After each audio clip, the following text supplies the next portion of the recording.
YouTube. Hold on. Let's wait for them to catch up. Just went live. Sad I'm missing part 2, but it's my anniversary and I'm at dinner. I hope the presentation goes sicko mode, dude. Yo, appreciate you tapping back in, Juicebox. And I hope you like it. If you do catch it later, I hope you like it and it's not total dog shit ass, fart ass. Vomit in the ball pit. Yo, no, chill. JK saw clips last weekend and it was insane. Hope you could see them. Dude, I need to pay attention when different people are coming to New York. I always forget I live in a city that is like going to be one of the destinations if someone is touring. Shout out Jakey, shout out Donkey, shout out Germa, shout out Northern Line, shout out Markiplier. Dude, you just got everyone in there. Let's go. Terrible Truth, thanks for resubbing for 5 months. What's up, Wobbs? What's up, Wobbs? What's up, my bro? What's up, my Andrew bro? Ooh, just used his real name. Ooh, anyone see Weapons yet? No, I haven't. So please don't spoil. I really want to go see it. Terrible Truth, thank you for resubbing for 5 months. Let's go. Let's go here. Let's go back to the main cam. You can get this PS2 ambiance. Bilbus, thank you for jumping in the pit via Jeff Bezos. Let's go. Missed y'all dogs. Let's fucking go. YouTube chat is in this shit now too. What's the most dog shit movie y'all have ever seen? I don't know. I'm gonna have to cook on that. Yo, movie that I love because I love rom-coms even when they're shitty is How to Lose a Guy in 10 Days. I feel like my dad has told me that when he went and saw that with my mom, like back when it came out years and years ago, he said that was like one of the only movies that he walked out of. And I'm like, really? That? McConaughey? Fucking Kate Hudson? That you walked out of? That's good. That shit's wholesome. Damn. Anyways, that came to mind. I love the movie, but he said nah. Can you hear on the stream? Oh yeah, you can hear the PS4 music on stream. I just can't hear it, but that's fine. It's been tweaking out for me, but you should be able to hear like some PS4 home music right now. Let's fucking go. Can't believe number 1 will be Jumping Flash, lols. I'll be back full time in the pit on Monday. Appreciate you, wubbies. Jakey's the number 1 PlayStation exclusive. Yo, thanks for anyone that's coming back for part 2. Maple Stone, thanks for jumping in the pit. Jizzly. Jizzly, thanks for jumping in the fucking pit. Via Twitch, via Jeff Bezos. PlayStation music is bliss to my cross-faded ears. Let's go, Bloops. You messing around with the Switch too? Yes, bro. I can't talk right now. I was telling chat when I first went live, I've been sick for like the past few days and I'm still like sniffly and fucked up in my throat and like almost wasn't gonna do this today. That's why I'm streaming so late and was doing some other shit because I took a nap, but I was like, fuck it. The PowerPoint's done. Let's just do it. We'll fucking do it live. But I'm loving the Switch too, bro. I was playing Street Fighter, I was playing Donkey Kong. I was just out of town this weekend and it was a godsend. Like that plus some noise canceling headphones on a plane. Sheesh. See ya. I don't use lotion. 22 resub for 2 months. I'm so fucking excited for top 10. Love you forever. Yo, love you. Love you. I don't use lotion. I use lotion. I'm a fan, but shouts out you. Yum, thanks for subbing. Mila Peacemaker, thanks for cheering. Dumari resub for 3 months. Hayes number 1. Fuck! How did you know? No! Swirl Q gifted a sub to Crown of Calcium. Let's fucking go. Ringo McBingo Bosch Bingo Bat. Fuck, what does he say?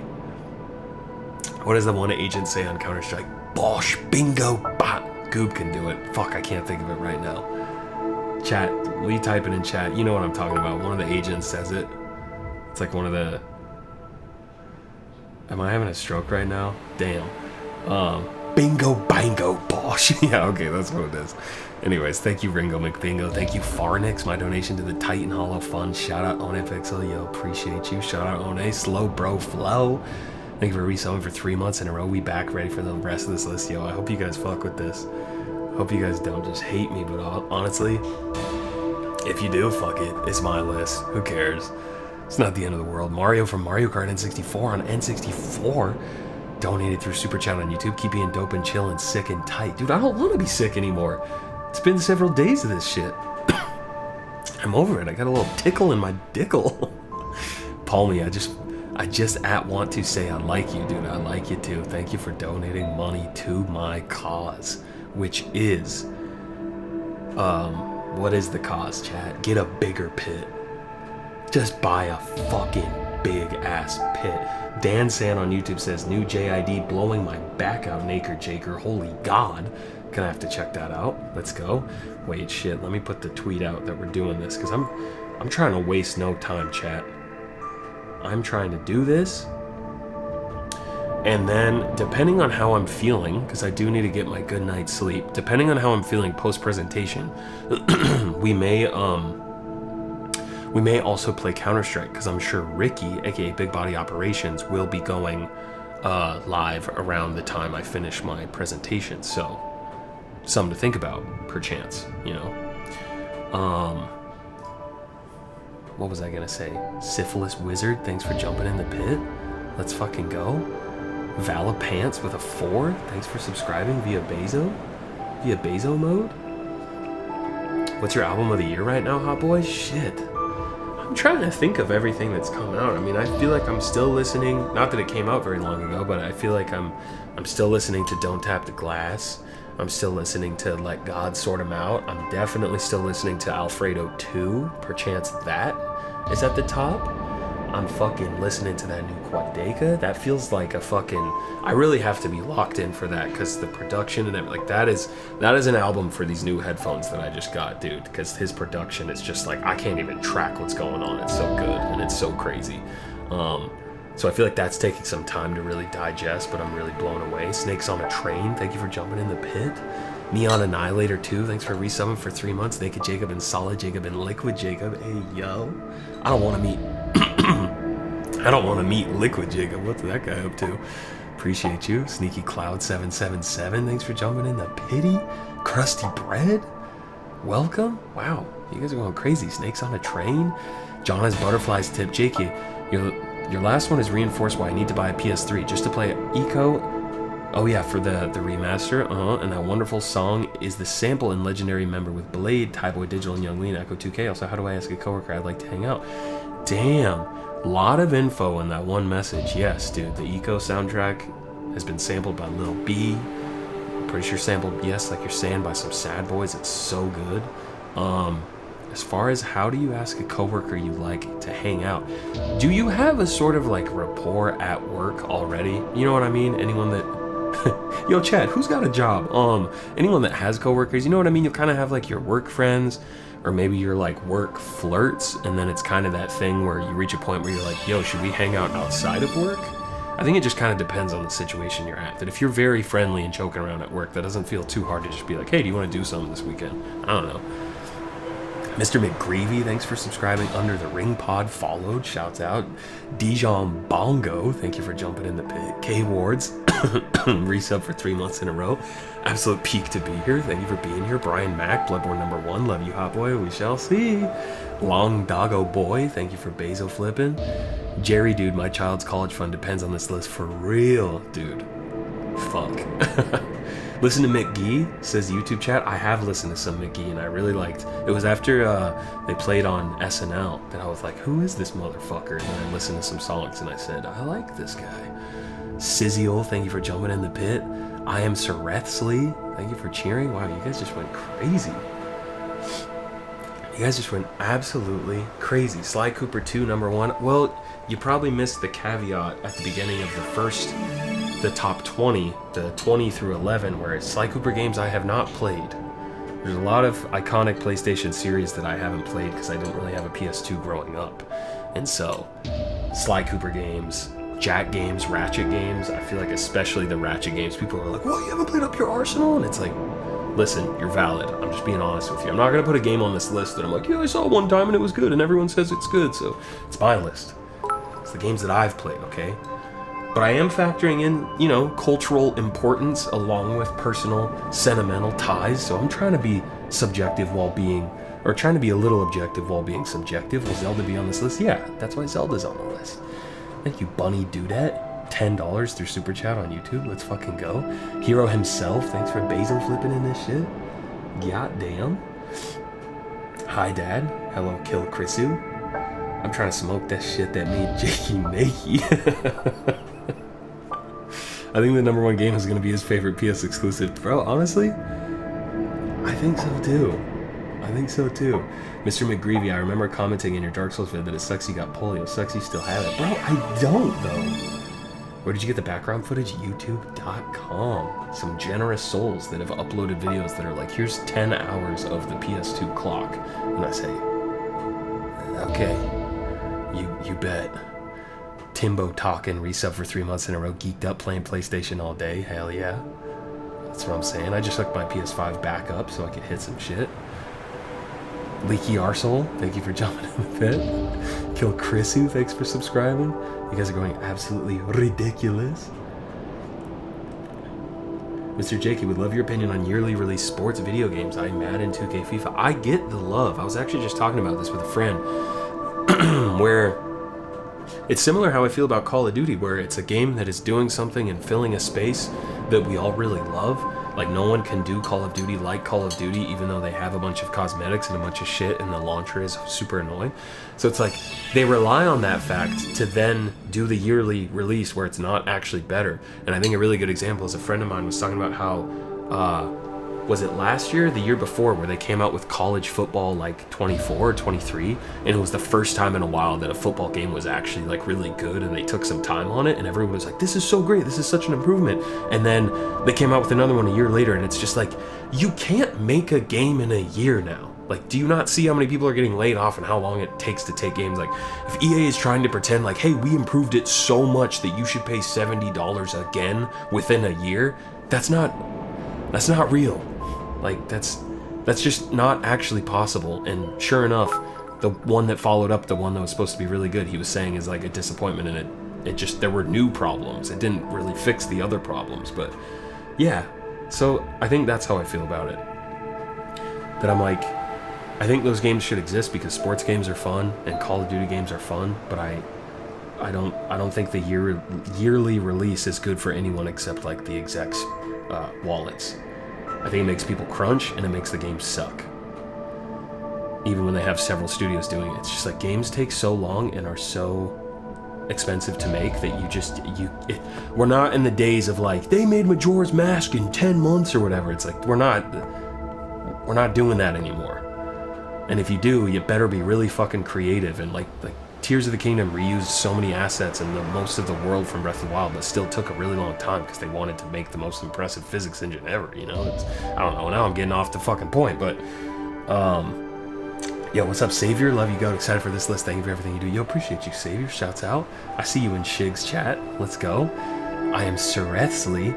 One of my fondest gaming memories was walking into a GameStop in 2011 and asking the guy for Shadow of the Colossus. The guy looked so impressed, and it was the last copy in the store. That guy was trying to fuck. He was like, damn, you're trying to play that game? Alright. That's awesome, though. Raz Jerry resub for 2 months. Drives me absolutely wild seeing my friends treat COD, sports games, Destiny expansions, etc. like a necessary utility bill. I know. It's like Phase Outbreak, thank you for jumping in the pit. I think I can wrap my head around it for like... I was talking about this with Rick, Big Body, is that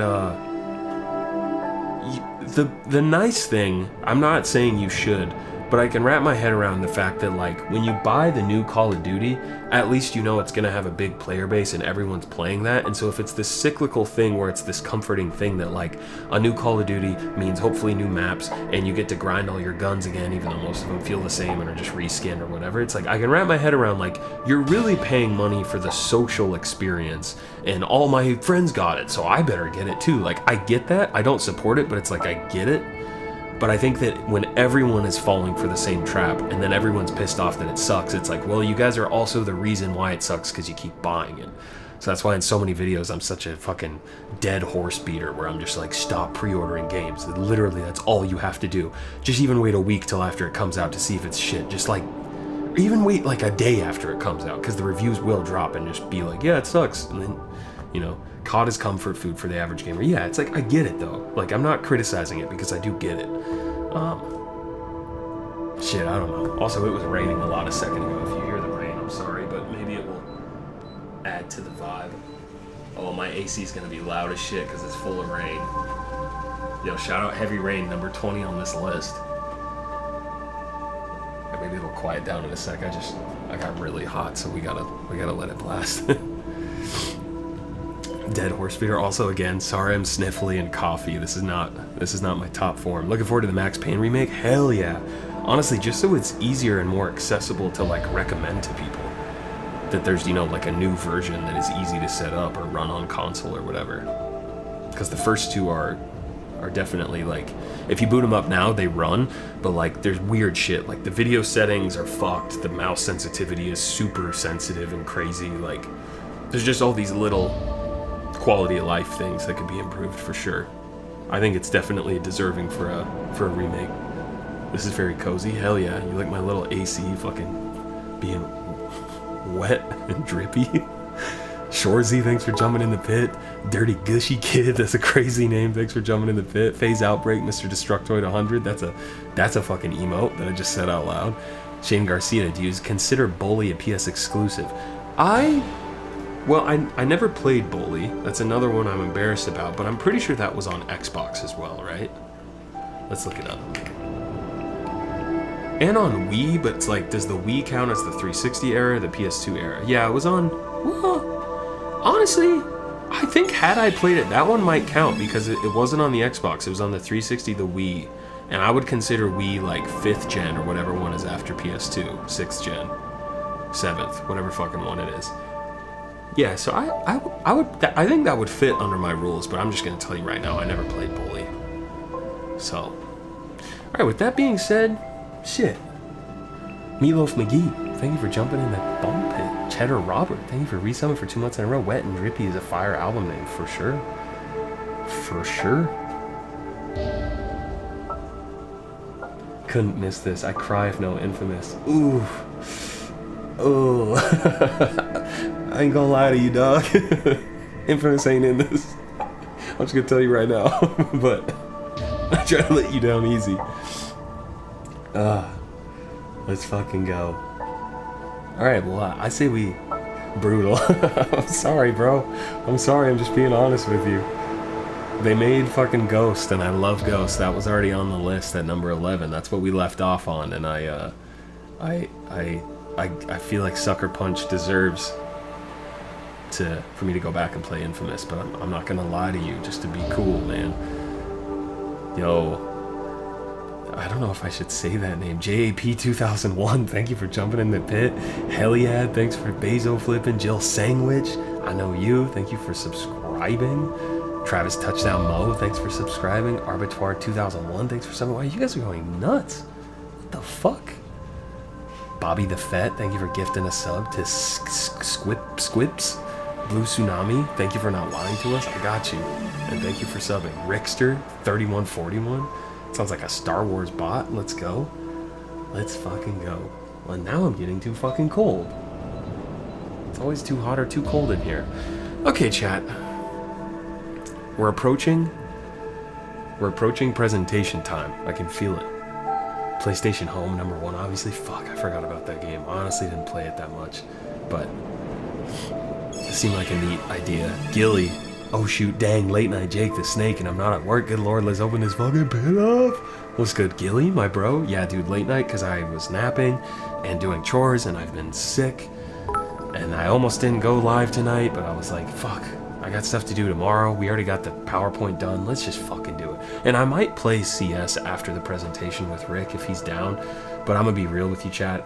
Post screaming about games for the next hour or so, I might just need to go lay down and get some rest, so we'll see. But I'm definitely streaming on Friday, and we're going full Counter-Strike. Like, I'm trying to hit a full day of games. We got that 10K last time. I'm trying to get back into it, but Fall Fever Dream, thank you for subbing. R Cashew 18, thanks for Bezo flipping. Huckle Bro, thanks for Bezo flipping. Omni Mater, thanks for Bezo flipping. Echo Island 64, yo, when are we getting the top 2 Switch 2 games of all time? Donkey Kong Bonanza, Tears of the Kingdom, Switch 2 edition, because those are the 2 games I have, and Mario Kart, but I honestly haven't played Mario Kart yet, which I need to. But finally trying to finish Tears of the Kingdom on Switch 2. Oh my god, dude, the Switch 2 version of Tears of the Kingdom is basically like when GTA 5 came out on PS3, and it was like, whoa, this is mind-blowing, this game runs on a PS3, that's nuts. And then the PS4 version came out, and it was like, oh, okay, this is kind of what it was supposed to be. That's how Tears feels on the Switch. Like playing it on a TV at 1440p, locked 60 frames, even with the most crazy physics stuff and like the updated grass textures and shit. It was so much more of an improvement than I thought it would be. Like the game feels crazy on Switch 2. It's so much smoother. Like it's a miracle that game ran on the fucking Android tablet that was the Switch 1, but like that's such a feat and that's amazing. But the Switch 2 version it's that much of a difference. I think it's crazy. Like 60 frames and a higher resolution and then higher like resolution textures and shit like on the grass and stuff. Reminds me of my journey of Breath of the Wild with the Wii U. Dude, I played it on the Wii U, and I thought in the comparisons, it was actually very similar in performance and visuals to the Switch, at least in like portable mode. Like I think the Switch ran at like 900p docked, and the Wii U was 720p, but other than that, like, dude, I played Breath of the Wild on the Wii U, and I loved it. That's like, man, that was a transcendent experience. Tug Nuggets 97, Parappa better be here, Jiggy. Think Fast 3, thank you for reselling for 3 months. Okay, I think it's time. I think it is time for us to get into it. Wii U gamers rise. We will rise, and we will defeat whatever enemy fucking comes our way. Adam Sandler, Toe Tickler 69, thank you for basil flipping into the ball pit. Time to learn if Jakey is a SOCOM truther or not. I'm going to tell you right now, it's not in the top 10, but I watched my brother and his friends play a shit ton of SOCOM 2 growing up, because it was like the first online game they had, and my brother was the only one that had a PS2 hooked up to the internet, and Loon would come over all the time and rip that shit. If he happens to be watching right now, he knows what I'm talking about. You gotta play Chibi Robo when it comes onto the GameCube Classic Collection next week. Is my favorite game of all time. Dude, I never played Chibi, so I hear you, Beetle Bat. Okay, let me get this set up. We're gonna turn off the ball pit. We're gonna go from the beginning. We're gonna go like this, and then we're gonna go like this. You'll see, chat, I reconfigured a little bit so that chat wouldn't get in the way of the slides, and that I wouldn't get in the way, and this will hopefully make for a much better VOD. Are we fucking ready, chat? Are we fucking ready? Let me drink a bit more of my potion.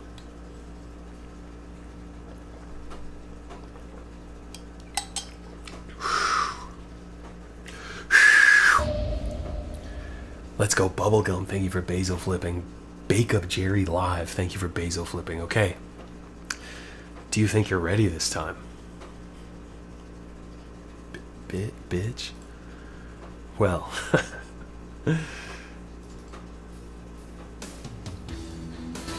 Okay then.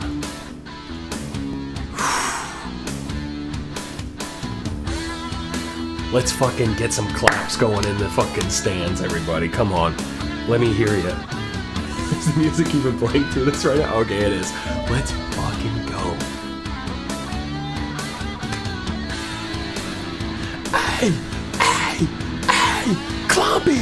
Jumping in the pit! Hey! Clumpy! Yes!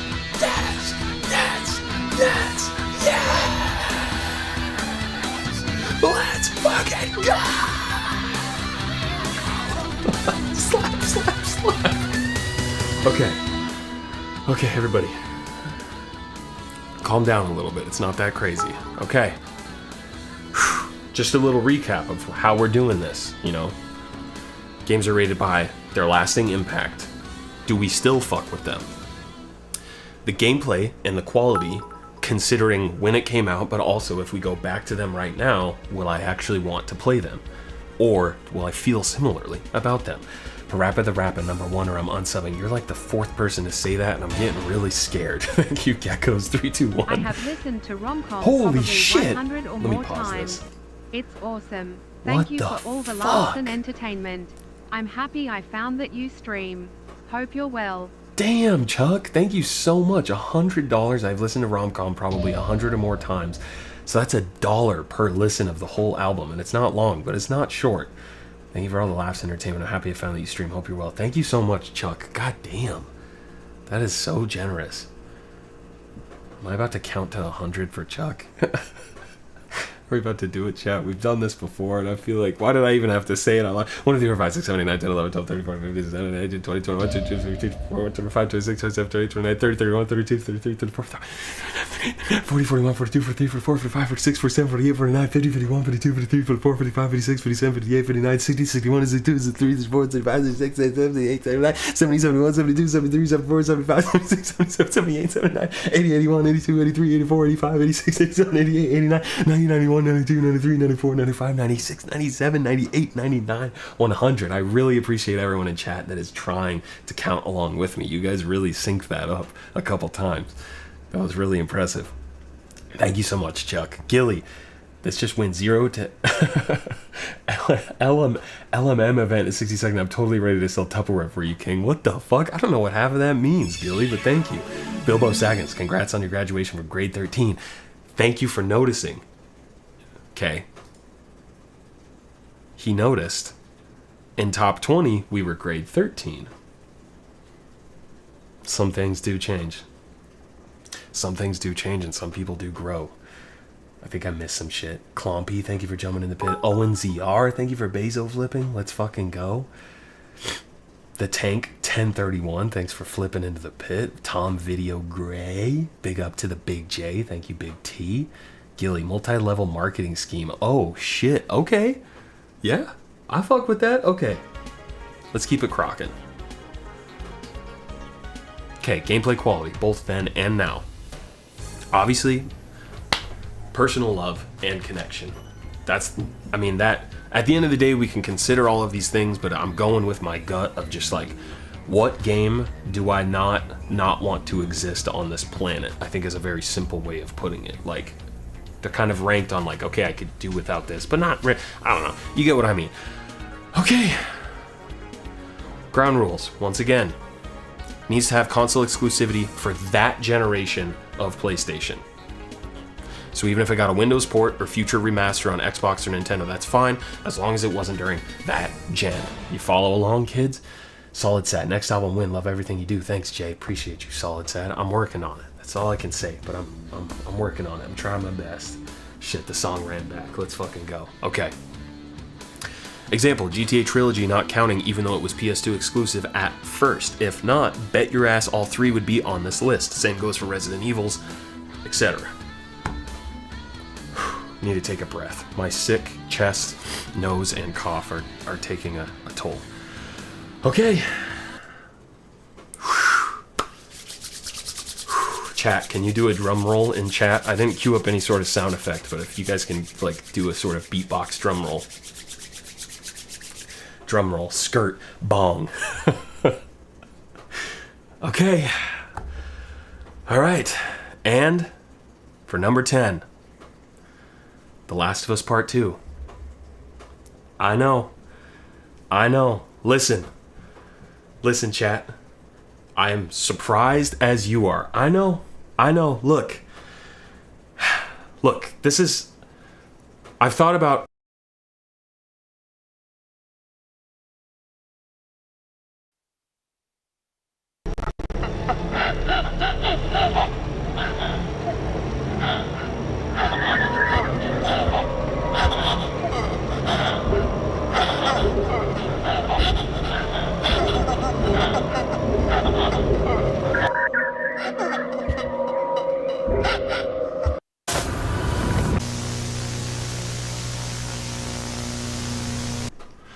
So like I was saying, I mean, I think that if you... Wait. What the fuck? No. What? Okay, that's right. So anyways, like I was saying about PT. Oh, I got your little ass is so good. God damn. Jakey, that ruled. Dude, when I was setting it up last night, I was gonna keep the bit as long as I could, but once that actually worked, I was like, all right, I gotta actually be able to talk about this. Oh man, it's not The Last of Us Part 2. Come on now, It's PT, and let me tell you why. Scariest game ever made, no doubt about it, and I think I just had to prove it to you real quick.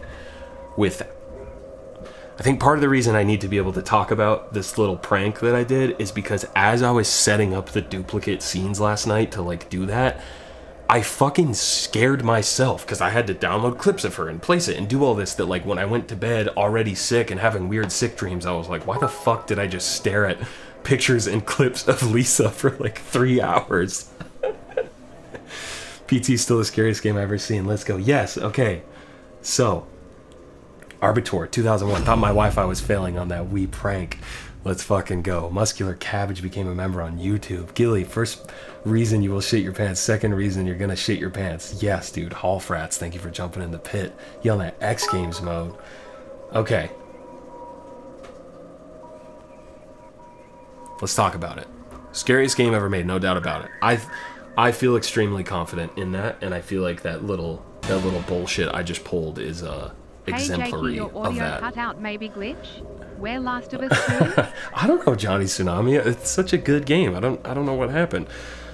Forever changed horror games with photorealistic first-person POV, and I think that is incredibly true. That's why I wrote it. I think Resident Evil 7 was already in development when this came out, but I don't think it would have quite looked how it did and played how it did without this game. I think there's so many other games that are influenced by it. I think it showed why Kojima is Kojima, like so many other games, that it's such a simple premise. And I think why it deserves to be in the top 10 is the fucking impact it had, but also it's that fucking scary. Like, not only the photorealistic lighting, but all of the little details, plus the possible encounters and the puzzles that you have to solve by, like, working with other people. Like, I can't think of the last time where there was a thing where the internet actually had to, like, come together and solve that was this also fucking scary. Like, this is one of the only games where I was playing it, a friend of mine, Billy, had a PS4 before I did, and it was like, oh yeah, there's this new game, like no one really knew what it was, and he's like, yeah, it's really fucking scary, and I was like, oh, I play a lot of games, I play horror games, it's not that bad. And I sat down, and it was like, after the first time I'd gone through a few times, and I was looking in the bathroom, and her face popped in the door and slammed. Like, I didn't even see her standing there, all I saw was that, and I was like, all right, man, you can you can take the controller back. Handwiches, thank you for jumping in the pit. Mike, CMC, stop my jerk sesh to be here. Love your vids, yo. Appreciate your sacrifice. Gilly, dude, the buzz around the PT was nuts. It felt like the last dance for that old internet media style where they just left crumbs and we all discussed it at work. Yes, dude. And I think it's this literal one moment, the look behind you moment, which honestly, should I just pull it up on YouTube? Should we just watch it real quick? Do you guys mind getting jump scared another time? At least if you know what's coming, so we can see the example of just like the radio that talks and how it. Okay. Let me go to big camera so I don't accidentally spoil my my own shit.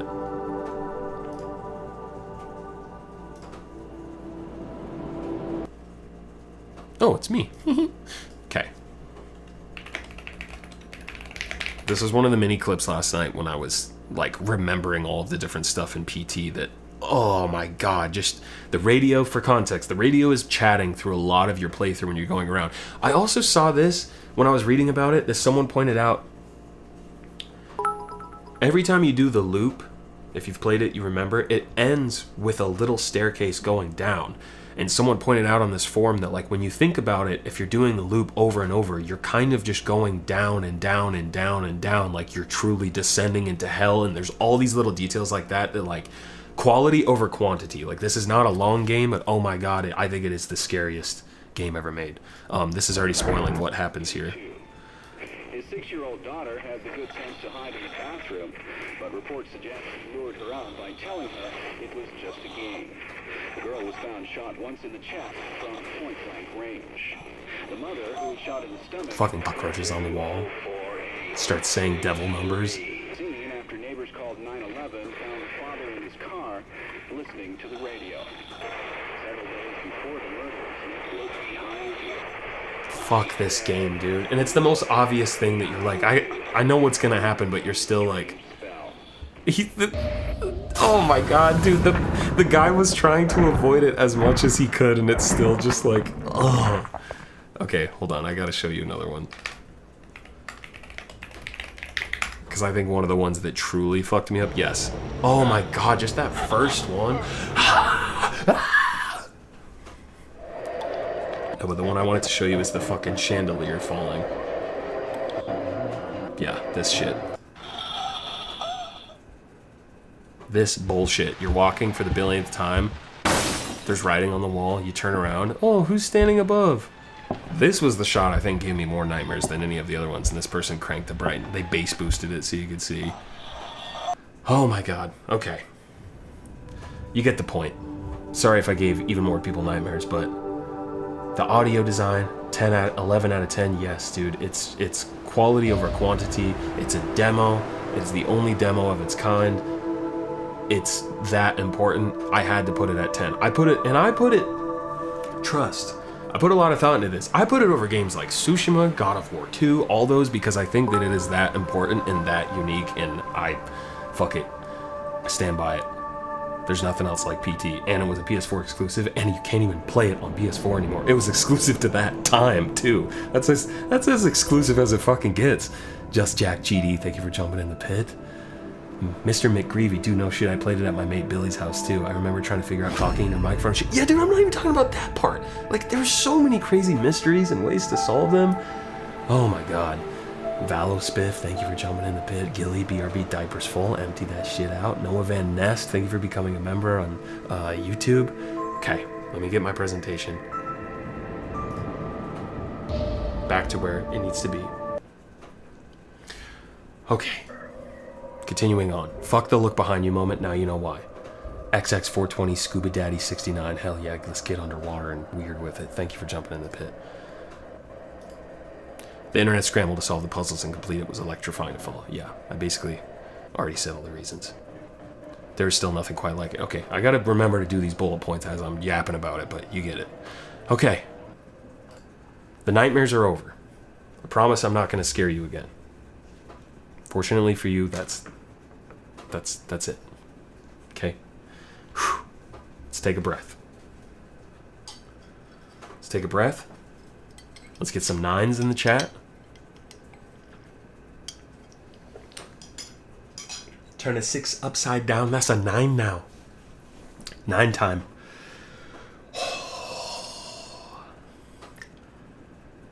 I'm just going to preface this by saying, you know, if this fucking game, 1, 2, 3, 4, 5, 6, 7, 8, 9, Gilly gifted 9 subs. Thank you, Gilly.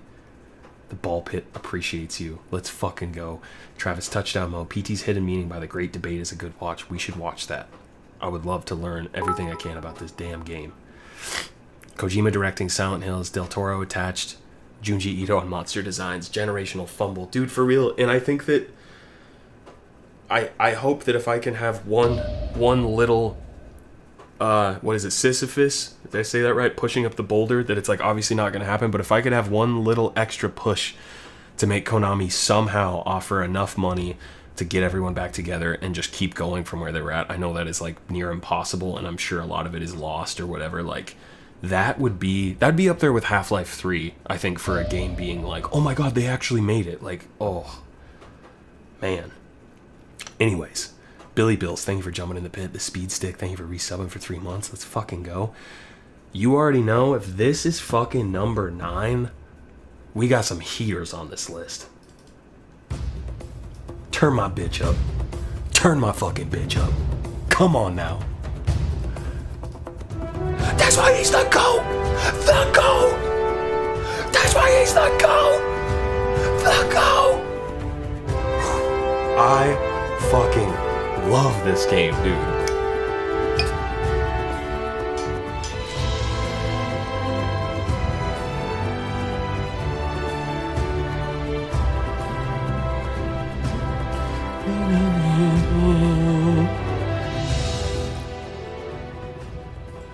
This game is so goddamn good.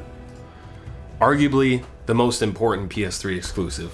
Because even if this isn't your favorite PS3 exclusive, hell, even if it's not your favorite Uncharted, this game coming out when it did, like 2009, when the PS3 was just getting fucking crushed by the 360, and they were like, fuck it, new logo design, fuck it, we have a console seller that learned so many lessons from the first game, and it's like the best example so far. Like this game, it's probably one of my bullet points. I shouldn't get ahead of myself, but I gotta turn this shit back up. Hold up.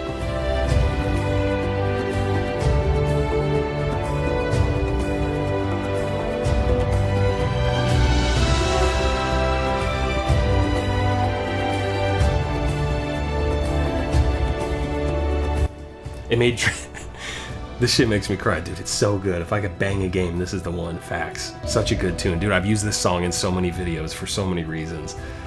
God, it's so good.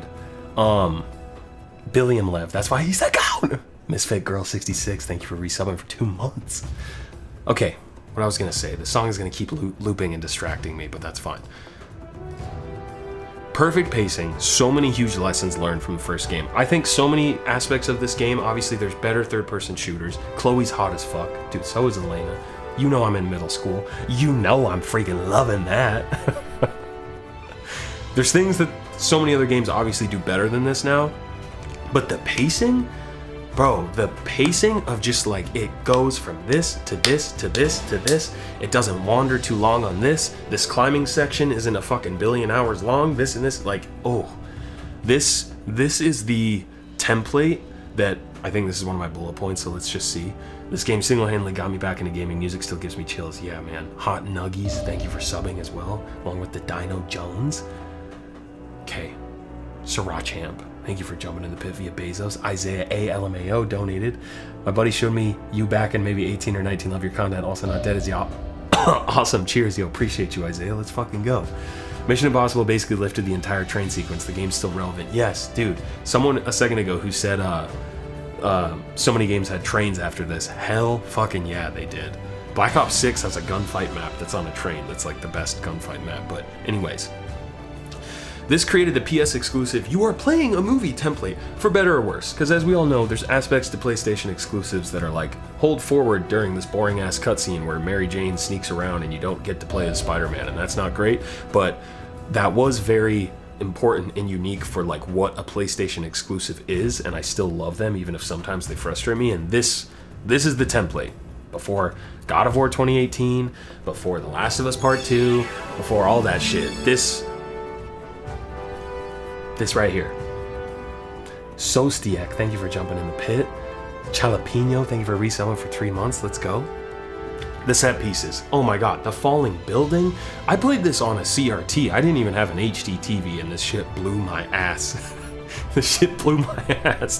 The falling building sticks out. Obviously, the train, the snow physics. Oh my god, dude. When you get to the fucking ice level with the Yetis and the way that the snow is moving around your feet, like, Naughty Dog still makes the prettiest games I've ever seen. And this, I feel like that trend really started with Uncharted 2, where every single game I was just like, what the fuck am I looking at right now? The subway ad in Uncharted 3.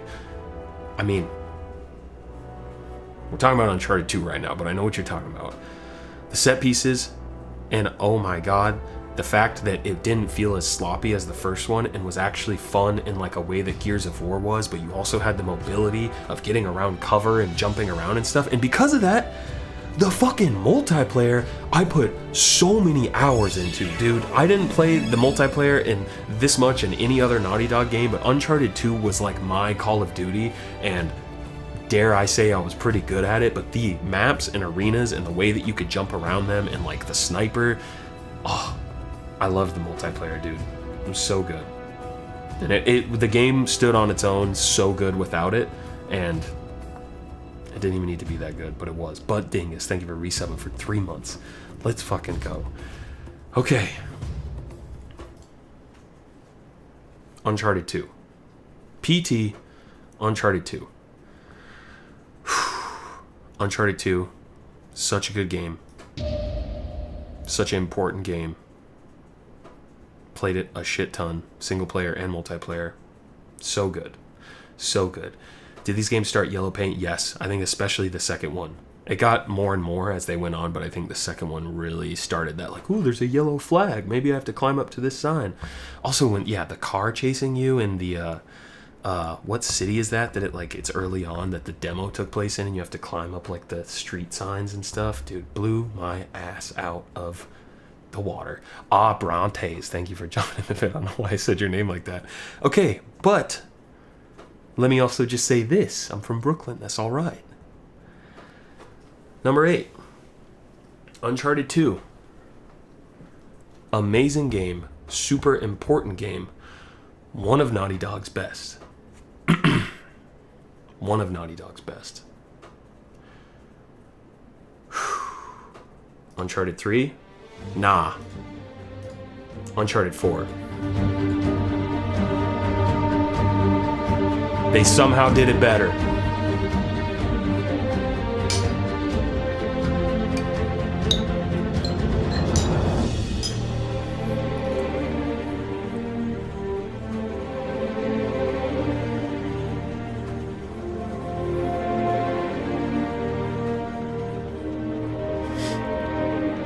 Hell fucking yeah. Okay. So this, they weren't like designed to be next to each other in the list, but it just so happened that when I was thinking about both games, originally I had 2 above 4 just because of the nostalgia. But when I went back and I checked them out and I really thought about it, 4 has the best story. And I think because of that, when the graphics and the gameplay and everything eventually age, 4 has the best story, and 4 by far has the best combat and platforming. I think 2 takes the cake when it comes to pacing and some of the memorable set pieces, but I think as a whole 4, oh my god, dude, the fact that it is genuinely like a fun shooter that you can use a grappling hook. Like the combat arenas, the pacing, sometimes it takes a little bit of a dip, but when you finally do get into combat, whether you're doing stealth or actual combat, it's like someone just said, you're gonna make me replay it. Watching this simple GIF is making me be like, dude, I gotta go replay it. It's also very near and dear to me because it was like one of the first games I played when I got a PS4, and I like only got the PS4 because my car got rear-ended and I got a bunch of insurance money, and I was like, all right, I'm gonna be irresponsible and buy a PS4, but it was like right in time to play Uncharted 4. And I think the open world keep section is kind of doo-doo though. That's some of the stuff where I mean that like the pacing isn't quite as good as 2, but I think the high points of Uncharted 4 and the emotional beats of the story, I mean, I gotta just have these bullet points coming through. Series best. It's got that same Bruce Straley, Neil Druckmann combo pack from 2 and The Last of Us, which let's just get it out in the open chat. The Last of Us is on this list. It's just a matter of where it is, but we know it's on this list. But dude, the fact that these 2 motherfuckers with, I don't know exactly how the work is split, but of them both being game directors on this, I believe, and Neil Druckmann writing it, which like you can say whatever you want about him, but oh my god, Uncharted 4 and The Last of Us, the writing and the performances and the way that you actually care about the characters, and then whatever the fuck Bruce Straley is doing, because it seems like everything he touches is just gold to play. Like they finished The Last of Us and immediately like they're crunching on that like crazy because they didn't work on 3. And I think it kind of shows, because 3 is really good. It's not on this list. I'm going to tell you right now. Like, it's not going to be better than 4. 3 is good. Even 1 is, like, okay. But I never really feel compelled to return to 3 like I do with 2 and 4. And I think that the story is a little weak compared to 2 and 4. But this one, I think the way it will age will be very, very kind. And every time I've replayed it, and specifically the ending sequence, which, I don't know, I guess spoiler alert if you haven't played these games, just the more quiet moments with Nate and Elena, and that's more of the focus of the story for like the first time in the series. And when you're just like exploring around, driving around with her, and you're like, man, I know that she's kind of mad at him, but I hope they just like love each other again. And then they like slowly start talking more, and like, dude, it's so good. It's so good. And the ending set pieces where you're fully using the grappling hook, just swinging around like the pirate ships and stuff, dude, the combat arenas are so goddamn fun. This, I think, honestly, probably more so than any... I don't know if I could say that, but when I think of like a PlayStation exclusive that like, I'm a gaming ass gamer, I like games that are hard, I like Elden Ring, and then someone that's a bit more casual, when I think of a game that truly like everyone could get something out of, and it's like, oh, go buy that, like that's the console exclusive, that's that platform's like Halo, I think it's Uncharted, and I think it's specifically Uncharted 4. I feel like if there's one game to be like a poster child for modern like that template that Uncharted 2 set, I think Uncharted 4 is pretty high up there. Pirate part on crushing is crazy, dude. I can't imagine. Okay, let's keep it crocking. Still unbelievably gorgeous. Also that, like, I need to replay the whole thing on PS5 or PC because I'm sure it'll look even better, but oh my god. When Elena shows up at the hotel and it feels like you fucked up, like you, the player, knows you shouldn't have been having fun. Exactly, like the sort of ludonarrative dissonance that is apparent in the Uncharted games where, like, he's killing hundreds of people. Like, they're never going to solve that issue. But I think focusing more on, like, the emotional sides of Nate as a character and his relationship with his brother or with his wife and what he wants and why he does what he does, like, exploring all of that after you've already had this trilogy of, like, really great games, it's, wow. And, dude, everyone acts their ass off. Like, Troy Baker as Sam is so fucking good. Why can I not remember Nolan North as Nate, obviously? Still fucking gorgeous. Like, just look at the way the mud is splashed around, even in this, like, 240p GIF. Easily most fun Uncharted platforming. Like, the way Nate feels, even when you're doing the simple climbing and the varied animations he has, and also, obviously, the grappling hook, but what you can do with the grappling hook in and out of combat, it's like... And the fact that it looks and runs as good as it does because it's a Naughty Dog game, and it looks like a movie and it plays like a good game, and I think that's the real achievement. Honestly, that's the most succinct way I can praise this game, is that it looks like those AAA exclusives, but it's actually really fun to play too. So, type shit. Chris Rainbird donated. It said Uncharted 4 is my favorite game ever. A perfect ending that made me genuinely cry. Yeah, dude, I don't think they could have AI generated a more perfect, like, ending to the series. 24 frames of Nick was good, my bro. Uncharted 4 did the treasure hunt adventure so perfectly with such a neat bow tied up for everything it represents. Yes, dude. And again, the fact that what I was saying about Neil Druckmann and Bruce Straley immediately going from The Last of Us and crunching their asses off into this game and crunching this. You can read about it in a really great book called Blood, Sweat, and Pixels by Jason Schreier. And they talk about how fucking hard it was to make this game and to take over from the people that were making it before. But oh my god, how it turned out is something to really celebrate. Cool Ranch, thanks for jumping in the pit 3 minutes ago while I was yapping. Nathan Fillion film win though, dude. I know, Gilly. I know. Dip-a-doo-doo, resub for 3 months and said I just burped. Dude, I feel like I need to. But yeah, this... I can understand... Yo, doze as fuck. Hello, Jakester. Hope you have a wonderful stream. Appreciate you, bro. Crash Bandy part of the intro. Come on now. Yeah, man. They just, like... They know how to pull on your heartstrings in a way that felt deserved and, didn't feel, like, forced or like, oh, remember this? But it's like, it felt deserved. Best story and performances. Yeah, I gotta do my fucking bullet points. Grappling hook. And that's... And I think we've said our piece on this. I think that, Uncharted series is very important, and I really loved growing up, and I think if I were to go back as an adult and play anyone regularly, it would definitely be this one. And so when I thought about that, I was like, okay, that makes it better than 2. 2 hits me in my sweet spot and the peak nostalgia, but like the fact that 4 had everything against it and was somehow better and looked like a PS6 game on a PS4, just, that's it. Coke Money says every location sticks with you. The fancy auction, the mud jungle, the pirate island. Yes, dude. We haven't gotten a game like this in a long time. I know. 1 is underrated. I mean, I think so. I think 1 is underrated as an unintentional horror game. I think the back section of that, when the monsters pop out and you don't expect it, is like actually some of the most scared I've been playing a game. Maybe that should have been above PT. Ain't nobody dislikes grappling hooks. Straight up. Straight up. Straight up. Okay. Let's keep it going.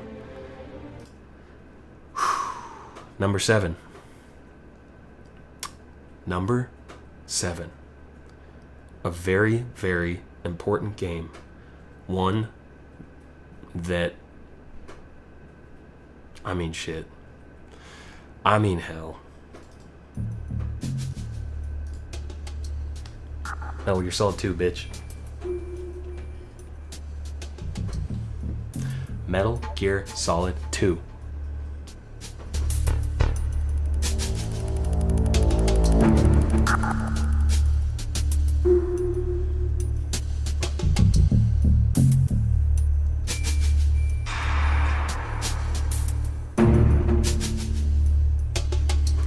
I'll start sneaking around this shit.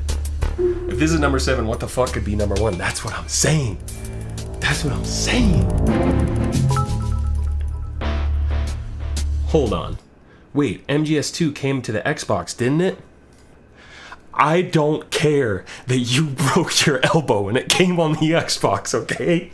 I had to break my own rules, alright? I had to break my own rules. Trust, I know that, okay? That's why I didn't include Tony Hawk. That's why I didn't include GTA games. But level with me, chat. This is a... Hold on a second. Okay, I can't get it off my shelf. It's too low. This is a fucking PS2 game. Also low-key scary. So scary. We'll accept it. Thank you. Who the fuck played this on the Xbox? Come on now. Subsistence did, not MGS2 if you want to be that guy. Sure, we could be that guy. But, oh my god, this cover art, the fact that it came out in 2001, so early in the PS2 and was like a system seller. I watched my brother play it on PlayStation. It's my list at the end of the day. Who gives a fuck? Liquid Jakey subscribed. I take that as fucking approval. This game changed my life, Gilly. Yeah, and this is why low-key justified thank you. This is how I came to the decision as I was like thinking about all of the games playing on PlayStation, what was important. You think Metal Gear Solid, you think PlayStation. This is like the one exception, and it's arguably one of the most important ones, and I just wanted to talk about it. Xbox doesn't have pressure-sensitive buttons, so did it really get the game at all? That's what I'm saying. And also, I didn't really know how you guys were going to respond. So in the event you did take issue, I had a backup plan.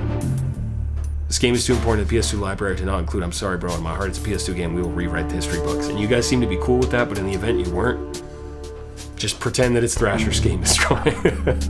If that's what you need to get through the list, just pretend it's fucking Thrasher, all right? I had a backup pick enabled, but we just making up rules now. No, okay, come on. This person on the YouTube chat says, KSD98, playing on the Duke controller sounds crazy. Exactly. You should be locked up in prison, fucking hell jail for that. This game was on Dreamcast. Don't lie to me. Don't fucking lie to me. Ziggity Bog. Spider-Man better be in this top 10. Ugh. Sorry about that. Thank you for resubbing though. Okay, let's keep talking about MGS2. One of the greatest sequels ever, completely defying all expectations and raising the bar. The fact that it aimed for 60 FPS on a PS2 and looked like how this GIF looks, the rain effects on the tanker, the fucking intro cutscene when he jumps off that bit, that's the same song that Burial sampled in Archangel. I know my shit. The fucking first person aiming with the laser sight, the fact that you could hold up guards that were actually intelligent and get their dog tags. Oh my god. I could talk about this game for the entire hour of the presentation. The unexpected switch to Raiden as the protagonist that pissed people the fuck off. But Big Shell is so fucking gorgeous and you didn't know where the hell it was going. Mind-blowing graphics and tech. I already talked about all that shit, but honestly, it's crazy. Most Kojima-ass game ever with the Kojimiest story that breaks the fourth wall and even predicts modern AI bullshit. Yes, for the people that know, Raymond Esquera on YouTube says, wait, no, MGS2 goated is what you said, but above you, what Doth Life said, I played on Xbox, frowny face. Well, you're still allowed to be here, and I represented you up here. For real chat, I spent a lot of time on this list, probably like an embarrassing amount, and no matter how many different permutations I had of trying to figure it out, it just felt wrong to not have MGS2 in here, and so I just said, fuck it. Jax5471, thank you for jumping in the pit. The story is insane. It's Kojima as fuck. There's so many cutscenes. They're all really impressive and really impressively directed, but there are so many of them. It's so long. People talk so much. But if you have the patience for it, I do think that it is pretty rewarding, and the conclusion and where it gets to and some of the fourth wall breaks and the sort of story about AI and who's controlling whatever and how it fucking is eerily predicting what's happening right now it's insane. And it's also, I think this is one of my bullet points. It still looks and plays like a dream with some exceptions. Obviously some aspects of the combat or some of the radar, and you have to... I'm not going to get super in the weeds because I don't want to spoil anything, but for the large majority, and you can play it on PC, it's an HD collection, I played it on the Steam Deck, the vibe is impeccable, the like soft lighting of the big shell with the seagulls and everything, like, goddamn, laugh and grow fat. Raiden segments suck. That's the thing, is initially you feel like they do just because you're not Solid Snake, but going back to it, I actually like Raiden, and maybe it's just, you know, the nostalgia or whatever, but like I like that that without spoiling it, but I guess I'm just gonna spoil it, that's like kind of the whole point of the game, is it's this, only Kojima would do this, and it's the same thing with PT, this like meta ass, like this is a sequel to an experience that you have had, but this is also a sequel to what happened in Metal Gear Solid, and it's also kind of a simulation to Raiden of what happened to Snake, which is also what happened to you if you played the first game, and it gets super fucking meta, and I think that I'm so happy he made the choice he did, because that's why we all remember this shit. Raiden's dialogue is pretty whiny though, don't lie to me, Jay. Yeah, it's like, I'm not saying it's perfect, okay? He's kind of a little bitch, but it's fine, and he looks cool, and he's got the skin tight suit with the rib cage, and he does the fucking aerial flips when you roll, and that's cool, alright? My friends and I still randomly go, the lolly lule though? Let's go, it's Triggs. Blank Chiro, thank you for jumping in the pit. XX Spaghetti resub for 2 months. Whee! Appreciate you all. The only guy with gun cover art that is the sickest shit ever.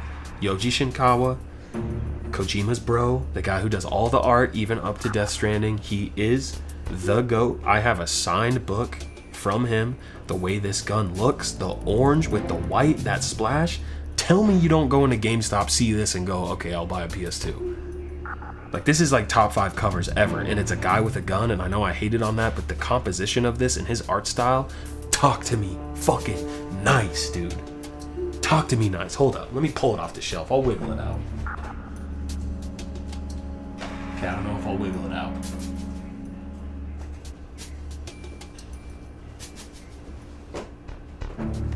Talk to me fucking nice. Look at that. Look at that shit. Solid Snake is back in the latest installment of the critically acclaimed series from director Hideo Kojima. Top secret. Dude, that's the other thing. There is only screenshots from the fucking tanker, and it only shows Solid Snake. Even the fucking box was like, yeah, it's gonna be on this fucking ship, and you're gonna play Solid Snake. Isn't that so cool? Isn't that what you want from a sequel? Can I touch it? Yeah, next time. This game rips. I just realized the music was probably really loud, but I wiggled it out. Okay. Moving on.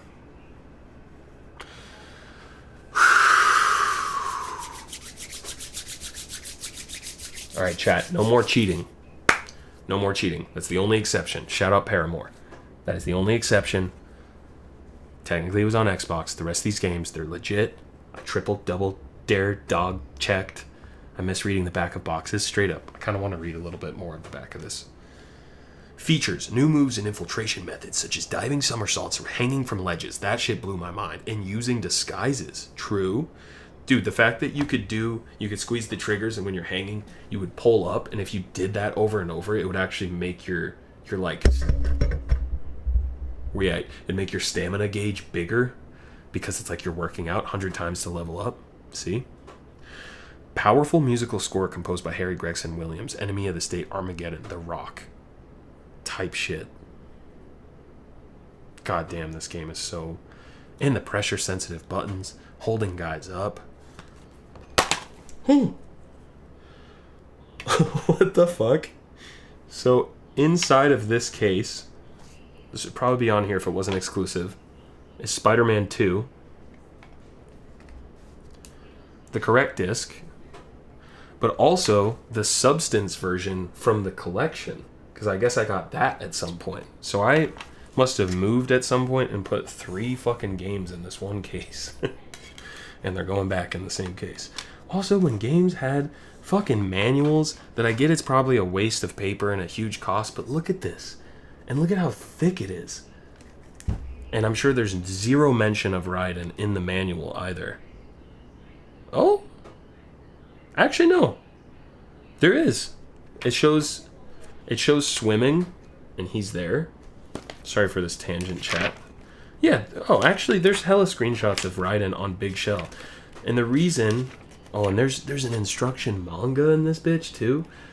The reason I am checking this is because, as many of you know, and especially my ass, where it was like the nearest GameStop was an hour away in Rapid City, you'd get a new game and you would pop it open in the car and start looking at the manual. Oh, bitch, they have directions for when you get the sword. They spoil all sorts of shit. So, like, if you're looking at this, you might not be as surprised when it switches. I mean, you still probably would, but you might be like, oh, that's why there was the guy on the thing. It is crazy, though, how manuals used to be, like, a necessary thing. I feel like Donkey or someone talked about this in a video, that, like, this period where they were finally teaching you in the game, you didn't really need this, but the fact that this still has stuff of, like, these are healing items, this is how you hang, this is what you do. It's like, oh, yeah, games used to actually require you to read some shit. Oh, and they're advertising this shit on the back? I would have put Silent Hill 2 on this list, but, like, just because you already know it's one of my favorite games. But that, to me, it was on Xbox. A friend growing up had it on Xbox. It didn't feel quite as imperative to the PS2 as Metal Gear Solid 2 because, you know, Silent Hill 2 and 3 were on Xbox. But honestly, if we were playing by my bullshit rules, Silent Hill 2 would probably be, like, top 3. But anyways, Metal Gear Solid 2, number 7. Kojima hit it out the park, but that was not his best game on the PS2. Talk to me fucking nice. Metal Gear Solid 3. Specifically, the subsistence version. As time goes on, MGS2, innovative, powerful. Fucking, it was important. What game do I go back and play the most? Fucking 3. Fucking 3. Other than Vice City, PS2 game I probably played the most. Bitch, I beat this on Extreme. I beat this without getting any alerts or kills, and it was a nightmare, and I had to just save and then hit all the buttons to reload to the main menu anytime I got caught. Like, and again, just like the Uncharted games, it wasn't intentional of putting the game and its sequel right next to each other on the list. It just happened that way, but like, man, I fucking love this game. 2 back-to-backs in the same list. I know, when it worked out that way, I was like, this is gonna feel like it's a scam or something, but it's not. I swear to you. Sacred Pain. Hey, Jakey, longtime fan. Did you know you can level up your grip by doing pull-ups while hanging off the rails and also driving for higher levels? Yes, but thank you for fucking donating. We were just chatting about that. Jakey's in his lemon peppa steppas, dude. That's one of my favorites off of Alfredo 2. How is this not top 5? This is what I'm saying, YouTube chat. D-Ment, this is what I'm saying. If this is number 6, what the fuck are the top 5? I know I made the list, but what the fuck are the top 5? This game, I put so many hours into this game. And I think as great as 2 is, this, easiest story to follow and arguably most emotionally effective because of it. Granted, I haven't played Death Stranding 1 all the way, and I haven't played Death Stranding 2, and people said Death Stranding 2 is a really good story, but I think that Metal Gear Solid 3 is Kojima at his best, still doing his Kojima shit, but like clearly channeling his influences of like Bond and fucking spy movies, and you can actually kind of follow what's going on. It doesn't have to get super heady, it still gets really anime and still gets really fucking flashy and crazy, but like, man, it hits. It was the best movie, yes. And how the fuck did it look like how it did on a PS2? I don't understand that. Even this like blown out gif of going up the ladder, it's not the correct colors and stuff, but it had like has such like a soft color palette, and the way the lighting like blooms and looks, I don't know, I just always think of the different sections of this game, and it's almost like scary how dense the atmosphere is of some of the zones. Who's Nolan? Thank you for subbing. Braxton Swine, thank you for jumping in the pit. Gilly said, I give my life not for honor but for you. Appreciate you, Gilly. Okay. Innovative stealth mechanics that made me obsessed with the genre. I played this game so much, and this was before I honestly think I played Would highly recommend reading Jeff Keighley's article from his time at GameSpot. The final hours of MGS2 goes into development. Tremendous. Ooh. Dude, I think I read or watched something about his appreciate your donations, Tiordi, by the way, but I think he did a similar thing for Half-Life 2, and I fucking loved that, so I definitely gotta check that out. Appreciate that. I feel like Remake won't do the game justice. Well, here's the thing. Sons of Liberty walks so Snake Eater can run, yes. Senator Sharks, thank you for jumping into the pit. There's a part of me that's like, oh, Kojima kind of toned it back because some people didn't like that he played as Raiden in 2 and just this and that. But it's like, man, I think regardless of how you look at it, it's just a fucking good game. And I think it was just all of the mechanics from 2 and 3, and why I did the subsistence version is it added like a free moving 3D camera you could actually move around, because Snake Eater is great, but the top-down camera in some of the zones, and if you're playing on extreme where they don't give you any sort of sonar or anything and you're constantly having to just like look forward in front of you, it's not the best. But I will say, in Subsistence, you can click it and go between the two, and there's some areas where the fixed camera angles I actually think are really, really pretty, and they kind of frame the scene really well. So anyways, in this version and the HD versions, you can switch between. The fact that you could change the console time to kill the old man is crazy. Yes, dude, all the boss fights. Oh my god. So good. Sailor Goon, crazy name. Thank you for jumping in the pit. Senator Sharks, once again, thank you.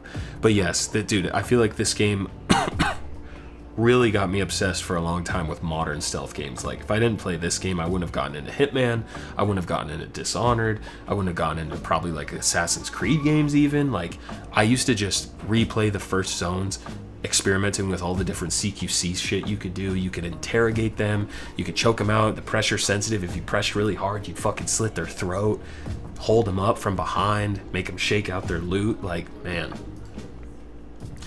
all the inventive set pieces, dude. The first time I played it, and they drop you in that dark ass cave, and you still think it's a cutscene, and then you see the health bar, and you're just like, wait, what the fuck? And not looking anything up. I was in like 8th grade, and I persevered, and I didn't look anything up. And the fact that like your eyes slowly, like I'm talking in-game, Snake's eyes slowly adjust, so even though it's pitch black, it starts to get a little bit brighter, and then you pick up the torch, and then you realize the exit was actually close to you the whole time, and you loop around and you find some...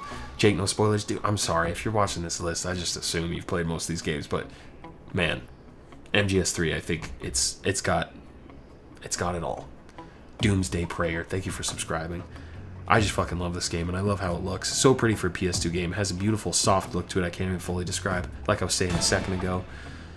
Oh, it's so good. And the boss fights, the sorrow, the end, obviously the boss, the end. But man, the whole fight with the end of going area to area trying to find him. Whenever I played it, getting no kills and no alerts, and you have to like just trank him, which I'm pretty sure if you do that, your reward is the Mosin Nagant, or however you say it, which is like the trank sniper rifle, and you get his camo if you hold him up. Oh.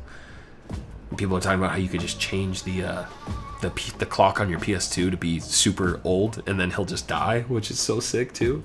The Sorrows mechanic blew my mind. Yeah, dude, you already know I talked about that on my Last of Us Part 2 video of handling like violence and death and shit in games. But man, I love this game. And it's just sequences like the ladder sequence, or even when you fight the Fury and you're in that fucking dimly lit like bunker, whatever the fuck that is. Like, so many of the different areas and how they look and the art design just like stuck with me. But I will say the big thing about this game that I think a remake could really remedy is the camo system. Collecting the different camos and picking the right ones for the area, it becomes kind of this boring mini game where you're basically just going for the percentage and you don't really put a lot of thought into it. But specifically, it sucks that you have to keep pausing the game. But I love this game so much that like that doesn't even, I still want to play it. This game on PS2 is a freaking miracle. Snake can fart in this game too. Yeah, dude, getting hungry, the whole like hunting, eating thing, and that your like stomach will growl if you're too hungry. And I remember I got spotted because of it the first time, and I was like, whoa, that's actually crazy. I'll bet you didn't know you could fast travel to different areas in both MGS 1 and 2 by using the cardboard boxes in specific spots. JK, bet you knew. I didn't know, but that is a really cool fact. Fat freaking fish, thank you for donating. Thanks for all the years of entertainment. Still wear my hot sauce shirt from merch you did years ago. MGS3 still my favorite stealth game. Let's fucking go. Thank you, bro. That shirt is old as hell. Shout out Teespring. Let's go. Sick Riva, thanks for resubbing for 2 months.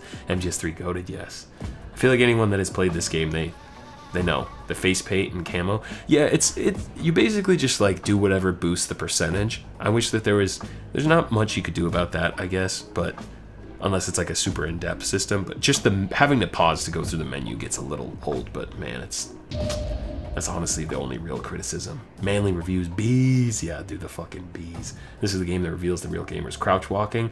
Yeah, no, that's one that when you go back and play it after playing the others, it's like, oh, okay, that's tough. You accidentally just start crawling a lot of the time. Inigoyo, thank you for jumping in the pit. Okay. Camo menu sucks, but play it on extreme. Yes. I always get ahead of myself with the bullet points. That's the only ding, but I've talked about it before. Playing it on extreme is, I think, actually the move, because if you don't, you kind of just like, the game can fall into a trap where you kind of take a while to die, like you're a bit spongy. So if you're playing on normal or easy and you get caught and guys come out, you can kind of just like CQC all of them until they go down into caution, and then you hide and you wait it out, and that's kind of boring. But what I like about extreme is that, like, not only is the AI, smarter and easily or better, I can't talk, I'm so sick, they can detect you better, but you die faster. So it's not this thing, it's this thing where, like, if you get caught and you make it out of an area, you actually feel like, oh shit, that was intense, but I had to use a bunch of resources. Was it worth it? Should I reload? I don't know. But it doesn't immediately feel like this thing of like, oh, I should just reset the zone because I got caught and these guys are gonna take forever to kill me. You know what I mean? And then on European Extreme, on this version, it just reloads that area the second you get caught. So that mode is also good if you just don't even want to fuck around with the combat at all, and you don't want to have to reload a save every time. If you play on that mode, it's just like, oh yeah, restart it. Like, let me run it back. So either of those two modes, I would say, do that shit. I think that's all I have to say. I love this game. I'm late. Can anyone tell me what 10, 9, and 8 were? 10 was Last of Us Part 2. JK, just kidding. It was PT. 9, Uncharted 2. 8, Uncharted 4. Is there a rat boss in this game? No. Well, is there like a special secret giant rat in this game? Because now I'm remembering all the codec calls with is it Sigint? Is that his name? Where he'll like tell you about different animals, or does someone else do that? There are some crazy animals in this. You can eat a lot of rats, yeah, and I'm pretty sure they're one of the ones where Snake goes, I want some more, or something like that. Rat bosses in The Last of Us 2. That's true. Okay.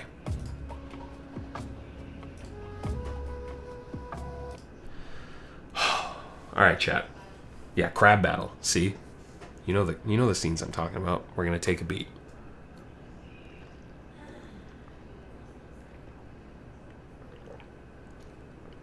Sorry, you're just listening to me gulp. My throat was hurting. We have, from 10 down, excuse me, it's already been banger, banger, bangers. Banger, banger, bangers. These 5, though, are truly in the order. Honestly, all 10, it's kind of like I was saying before, for a lot of the lists, I just thought about what games can I, do I want to exist and have influence other ones that, I don't want to live on a planet where X game doesn't exist. And I think especially from 5 down, it gets increasingly more and more like, this is a must, and if this game doesn't exist, I don't want to be here. You know what I'm saying? Not that dramatically, I'm gonna, but I just mean, I want to live in this reality where this game came out. Turn my shit up. You already know what the fuck it is. Couple y'all motherfuckers in the chat were right. Final Fantasy VII, baby. Not that remake. That OG shit. Can't believe a couple of you just fucking nailed it. There's a lot of messages, actually, that were like, Final Fantasy VII, I'm calling it.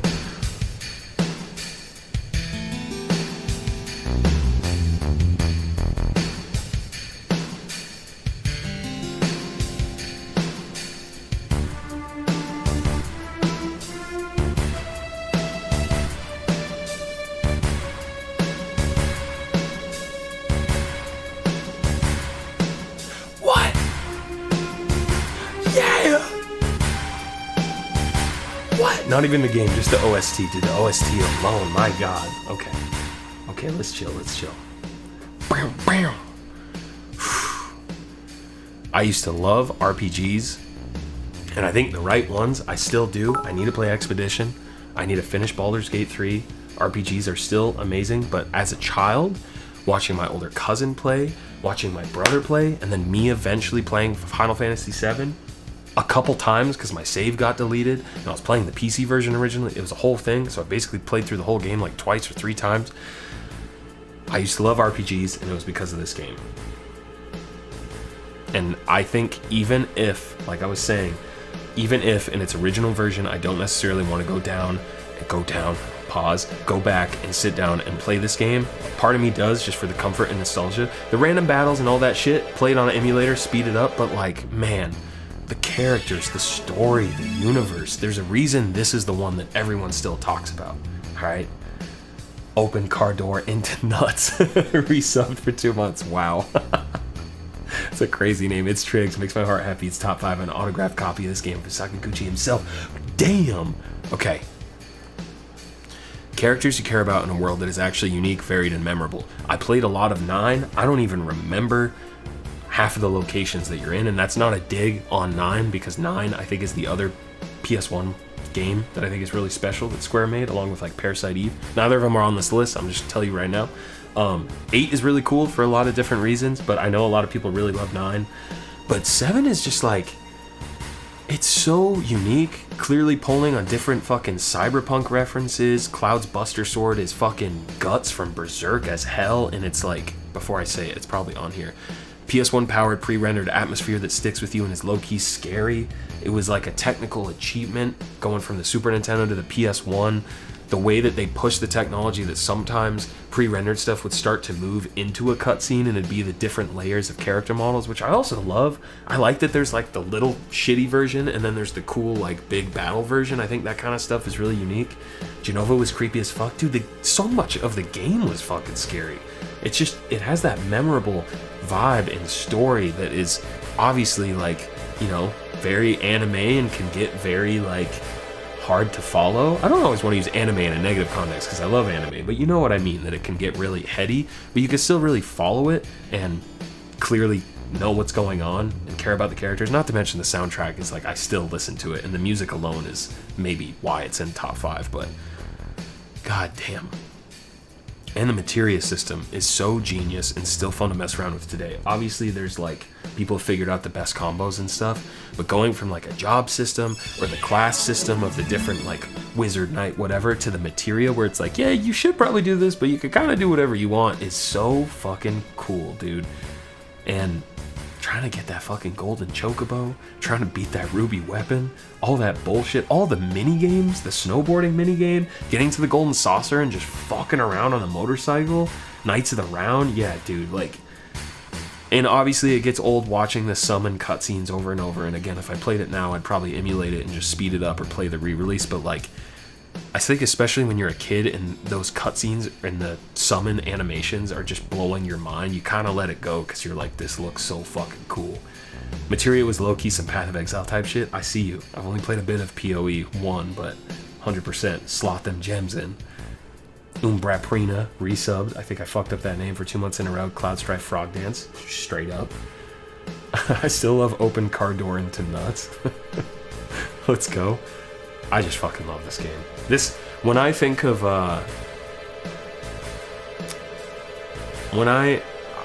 like, this is a very specific example, but I think when I think of, like, the coziest nostalgia game, that if I'm like, alright, I'm kind of sleepy, I want to just put something on, and say, like, AGDQ is going on, or some streamer is playing it, Final Fantasy VII is one of those games that if I saw it, I'd be like, oh yeah, put that on. Like, just the different areas, the soundtracks, the sound effects, the battles. Obviously, a lot of it is nostalgia, but it's actually that good. There's a reason they've remade it and made several sequels. There's a reason it's sold fucking crazy. It's that lightning in a bottle that Square just fucking crushed. Strife Introverse subbed, you know, great fucking timing. Let's go.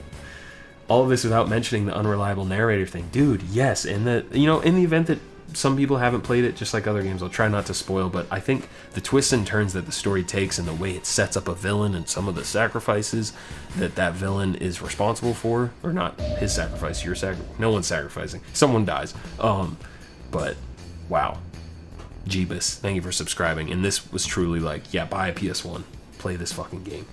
Someone dies? Love the pick, Jake. You should play the RPG GOAT Chrono Trigger. I'll throw my money, bro. Chrono Trigger is one that I have never finished myself, but it is up there with Final Fantasy VII of having watched a cousin or a brother play it, where I actually think Chrono Trigger is among my favorite games purely just for watching and listening to the soundtrack, and I need to actually finish it myself, but I love that game for all the reasons. Chrono fucking Trigger, dude. God damn. Chat, stop fighting. I'm gonna cry. Try 6. Dude, 6 is great too. I watched my older siblings play a shit ton of RPGs growing up, but 7 is the only one that I really, like, fucking took on several times. Kev the Goat 04, thank you for jumping in the pit. Let's keep going. Cloudbuster Sword is Def Guts ripoff, but still top 5 iconic game weapons ever, along with fucking Shinra and the whole fucking design of the city and so much of Disc 1. It's just like, it's Blade Runner, it's Ghost in the Shell. It's, well, I don't know the timing of when Ghost in the Shell came out, but you know, it's that clear cyberpunk influence that was so different from like 6 kind of got into some like steampunky type shit, but man, it's so iconic. Top 5 game OST of all time, easy, don't even test me. I'm happy chat was already just, you know, agreeing with that before I even had to say anything, but I don't think it's not a total Guts Sword ripoff. I think not completely, but I think it's pretty, like, come on. Like, Guts, Berserk comes out, guy with a huge fucking sword looking cool as hell. I'm not taking it away. It's still really cool in Final Fantasy VII, but it's, I'm just saying, credit where it's due. It's kind of like Dark Souls. Everyone's like, oh, this Dark Fantasy stuff is so cool. And it is, but it also doesn't really exist without Berserk. You know what I'm saying? Both things are really good. I'm just saying one definitely kind of sampled the other. But there's nothing wrong with that. There's a reason everyone still talks about this one, and it's been remade, adapted 1,000 times. It's lightning in a fucking bottle. The characters, the locations, the soundtrack, the relationships, the story,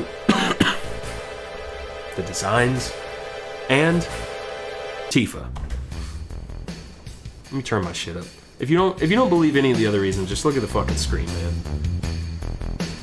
I don't care your fucking your sexuality, your fucking what you're into. It's Tifa, man. Come on. I know Kev the Goat 04 agrees with me. Come on now. Fucking as a child, as an adult, not her as a child. God damn, I just mean me. This is what she looked like in the original when I was a kid. Hold on, chat. This is what she looks like now. She's the same age I grew up, okay? All right, let's move on. Wait, hold on. There's a reason there was Tifa porn at the Italian government meeting? What the fuck are you saying? Pause. We're pausing the presentation. I gotta look this up. I don't want to search Tifa porn in my shit. Let's be real, chat. It's probably in the history anyways. Hold up. Wait. What the fuck? Can I show this on stream? Oh, not that thumbnail. I'll just read it out to you. Final Fantasy porn interrupts Italian Senate Zoom event. Someone crashed a virtual event from the Italians. Oh, okay, so someone crashed it on Monday and streamed 3D porn featuring Final Fantasy characters in front of several politicians, academics, and one Nobel Prize winner, bro. Video featured 3D prawn of 7-character Tifa getting it from a... Yo, Vice is really detailing this. A few seconds of the video played before the speaker realized what was happening and organizers started trying to remove the person streaming the video. I shouldn't laugh, that's not okay, but like, there's a reason they chose that. Let's move on. Oh, fuck you, PT, why are you still open? Alright. That's crazy though, I had no idea. That's so wild. Don't search Tifa Italy. That Vice editor saved that video. I would too. Don't laugh, Jake. I'm sorry, okay? It's not okay. I don't encourage that behavior, but the way the Vice person wrote the article was funny. That's the part I'm laughing at, okay? That's the part. All right. Moving on. Number 4. I mean, if Final Fantasy VII is already on the list, what the fuck? I know I made the list, but like, just think for a second, chat. What would you even put above that? The Bouncer, not on this list. I always want to check out that game though. Gran Turismo 2, Sons of the Patriots, that was already in here. Pong. God 3, not God of War 3, just God 3. Was that a game? God 3, Knack Baby, Final Fantasy 10, Kingdom Hearts 2, Sly Cooper 2. Chat, if this game's number 4, this is a lot of people's favorite game ever made. It is one of my favorite games, but if this is number 4, you already know the top 3 are absolutely fucked. Turn my shit up, it's The Last of Us. Come on now.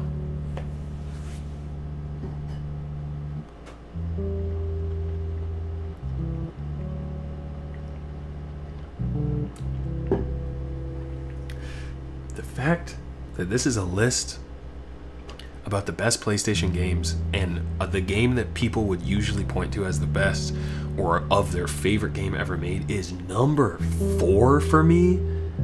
Dude, how the fuck is PlayStation that consistent? Like, goddamn.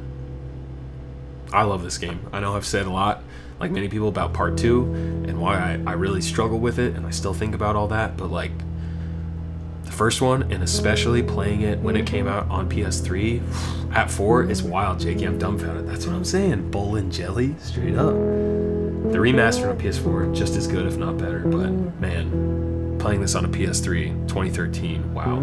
I actually, I played it. I didn't have a PS3 at the time because mine, Yellow Light of Death, and a friend of mine, Austin, I feel like I've told this story in a video, who I hadn't really been hanging out with much at the time. It was like the summer after I graduated, I think, and he was like, dude, you have to come over and play this game. And he had like just got it and played it, and he had this huge TV in his basement, and I beat it in like 2 nights. Like, I would just go over there, we'd play it, him and his sister watched me because they loved it that much, they just wanted to see it again. And man, I think that really adds to how much I love it. And then I eventually got it myself on my like other PS3 I got, and I played it a bunch more times on all the difficulties. I fucking love this game, dude. Believe the hype.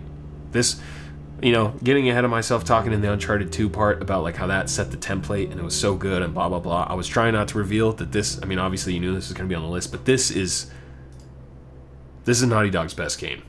And brother, that is saying something. And it, just like Uncharted 2, Uncharted 4, once again, it's the Bruce Straley, Neil Druckmann combo pack. I don't know what it is when those two get together, directing, Neil Druckmann writing, directing, but like, man, those 3 games, I think in that order of The Last of Us, Uncharted 4, Uncharted 2, that, to even have one of those games in your like catalog of something you've done, I'm forever a fan of both of those, man. I know, criticize the fuck out of Last of Us 2, but like, you bet your ass Intergalactic comes out, I'm playing that shit. Made me like a forever fan.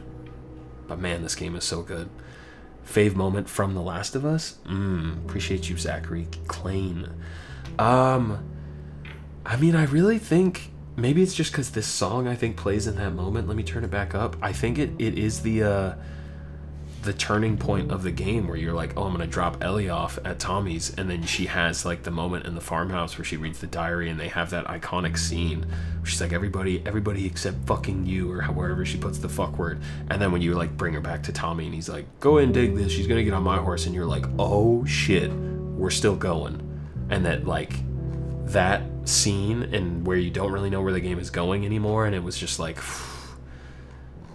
I know I was saying Uncharted 2 has the best pacing and all that for the Uncharted series, but like The Last of Us, this is for that type of like PlayStation exclusive, you're playing a movie type game, The Last of Us is the GOAT. Like it doesn't get better than this, at least so far. You are treading on some mighty thin ice here. Got a PS3 just in time to binge the Uncharted series the week before this drop, played it back to back twice. Yes. I feel like only BioShock is one of the only other games that it's this long story game, and right after I finished it, I wanted to start it over. Not because of like some new game plus shit, but just because of like, I need more. I gotta. Manly said the only game I traded Skyrim at GameStop to play. Yeah, you were gonna buy Skyrim on like 4 other consoles eventually, so I think you're good. Gilly, someone clip that. I don't know what that was. It was probably the Italian Tifa situation, but Grounded mode is insane. Yeah, dude, I regret putting myself through that. Survival is the perfect game mode where it actually here. I'm going to talk about it on here. Possibly the best writing, acting, and believable chemistry of any 2 characters in any game I've ever played, for real.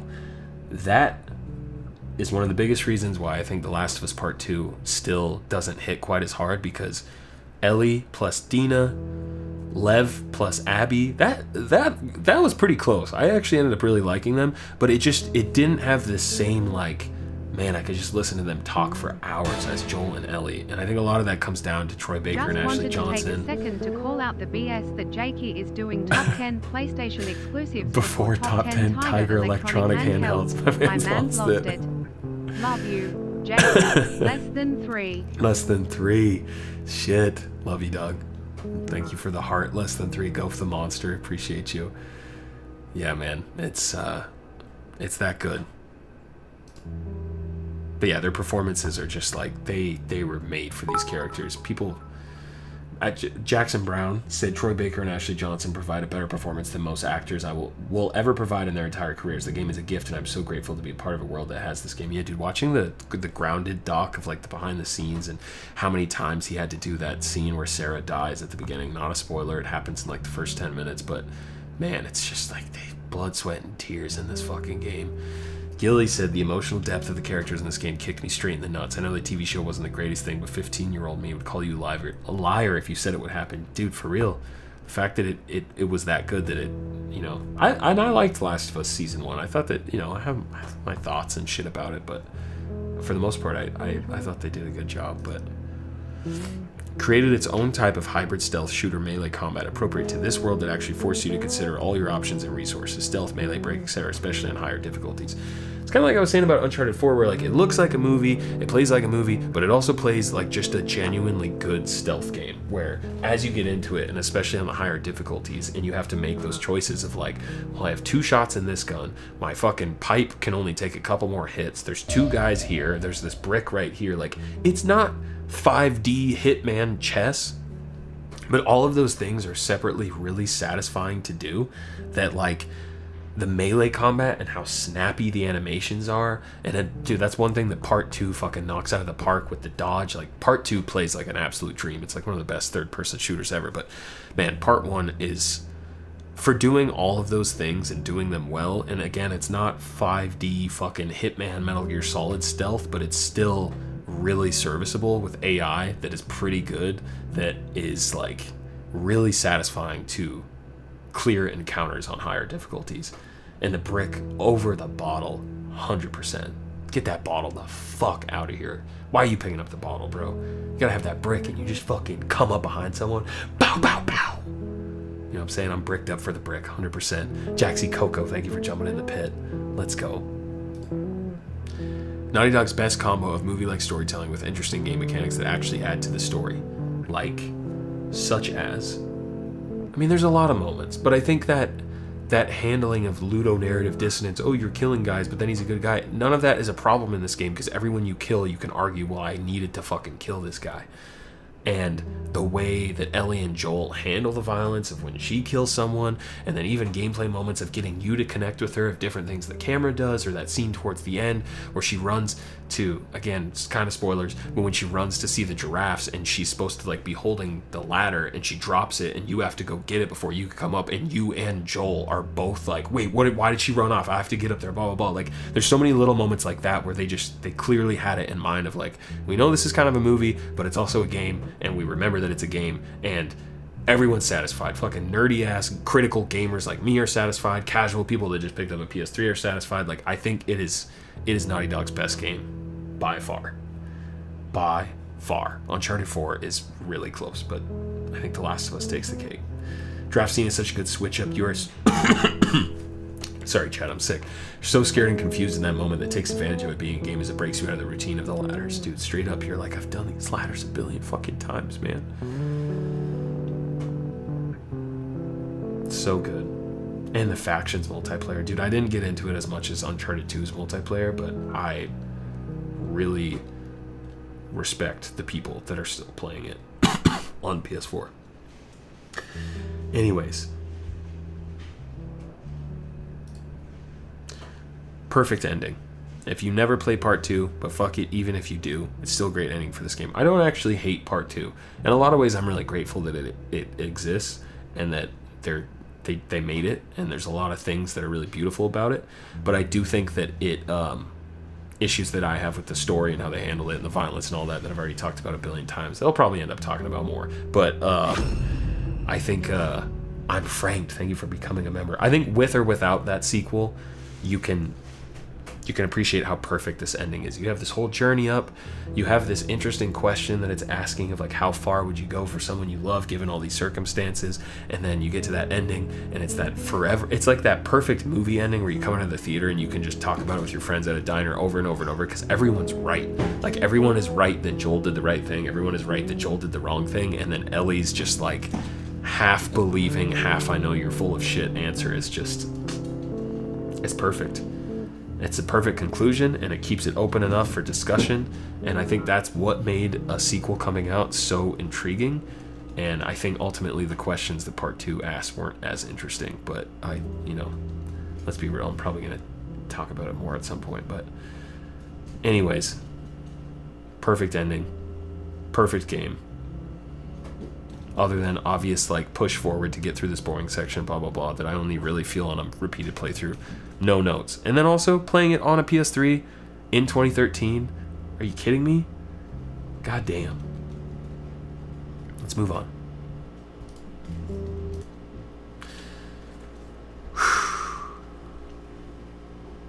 Deep breaths, chat. Top 3.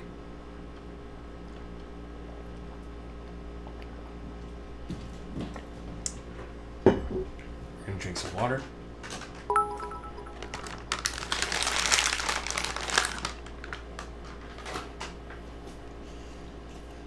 We're gonna chill for a sec. Risky 14. Personally, I think part 2 as a sequel is earned because it's reflecting on the inevitable consequences of Joel's actions. It never tells you how to think, in my opinion. It just explores the inevitable consequences, even if he was in the right to do so. True. And I think these are some of the reasons why I still get passionate in discussions with people or chat like yourself when I talk about it. And I think those are the reasons why I feel like I still think about the choices, even though I spent so much time thinking and writing about it before. I think the fact that I still think about it, or even you saying that makes me think about it, is a credit to the game, that I'm happy it exists at the end of the game, or at the end of the day. But I also think it, with that being said, and I'm not gonna get into all, like I said, man, let's be real, I'll probably make a fucking another video about it or something, but like, I think that's true, but also it does a lot of things and asks a lot of questions that are just kind of nonsensical and not super believable, but that's a whole other thing. I think that in theory what you're saying is really true, but also it's not quite as consistent. Yeah, people hear Dottie squeaking. The whole idea of revenge to changed my whole perspective, honestly. Yeah, but then I see comments like that, and I'm like, clearly it's doing something, so I still think about it, you know? Anyways. And it's also too damn bloated. That's one of the main things, dude. You want to talk about pacing and not really wanting to play through a whole game again. God damn, 2 is so fucking long. And it's so boring for so much of it. Arbitor 2001 said, "Well, you eat them snacks, how many Halos would be in an Xbox top 10/20? Also, new JID album, amazing." Dude, I mean, I think that list is probably only Halos. Nah, there's some other games. Shout out Dottie squeaking. Been watching you since Halo changed everything. Couldn't help but hop in the pit. Appreciate you. I'm franked. All right, we've been chilling enough. A lot of people know my ass like the back of their own ass, and I'm seeing overwhelming messages in here, and they are dead ass right, because it is motherfucking Shadow of the Colossus. Come on now, you guys know me so well. You did the mental math. You thought about the remaining games. You knew it was Shadow of the Colossus. Come on. I love The Last of Us so much. So much. Such an important game. But man, I do not want to live in a fucking world that doesn't have Shadow of the Colossus. Even more so than Last of Us, man. This is...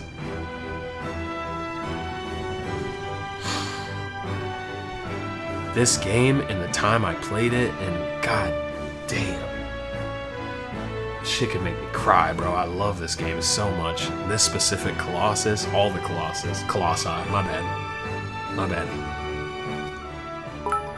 Anonymous said, "Trash opinion about Last of Us 2 by that guy just now. Part 2 absolutely tells you how to feel, and the consequences were not inevitable. There are no consequences in our world, let alone a post-apocalypse." See, this, you're also correct. And I think the fact that you, like me, just got so impassioned by that response and had something else to say, sometimes I flip around and I think that is a credit to the game. We're going to move on to Shadow of the Colossus, but this does go to show how much I feel like I still have to say and think about that game, so I feel like I bring it up on stream all the time. But you're spitting as well. Gilly said, "Called it day one, this game is art, and that's all that needs to be said." Yo, dude, like, are you kidding me? Shout out to the random pawn shop that had this game in stock. Yo, is that the Austin? Austin Benny boy? Dude, I mean, it has to be Austin and Ben. Yo, this Austin in chat, Austin Benny boy, who I also played The Last of Us with, I'm assuming it's him. Yes, sir. How are you, bro? Same guy that invited me over to play The Last of Us that I was talking about. I found this in a Hot Springs, South Dakota pawn shop. I think before I even owned a PS2, I want to say, or like my PS2 was busted or something. Austin, I feel like maybe you had yours over, but I feel like I owned this before I even had a PS2 because I was just like, oh yeah, this looks cool. And it's like, you know, got the different US logo, but it's like, oh, what's this? Yeah, this looks sick. Crazy moment. What is good, Austin? But this game, for reasons like that too, Flying Colossus pissed me off so much as a kid. Dude, that's my favorite one, honestly. That was one of the only ones where I feel like I didn't need help in solving how you fucking fight it, because I was just like, oh, yeah, okay, I know how to get on it. Boygy117 used to play the demo disc of this game over at my cousin's house over and over, where you just beat the first Colossus and it ends, and it made me want a PS2 and get one for my own as a kid. It's a miracle this game runs on a PS2, dude. It's fucking insane. Oh, I forgot to separate these into different sections. Hold on. No spoilers. You just got the wall of text. I feel like... Oh no, I just straight up forgot. Yeah, that's okay. We can just do it with all of them on screen at once. Sorry, that's my bad. Technical difficulties. Okay. Super important. It was one of the first to make me feel and think more critically about how a game is making me feel. I feel like a lot of people say that. Spoilers? Oh, did you see some of the other stuff? Maybe you did, maybe not.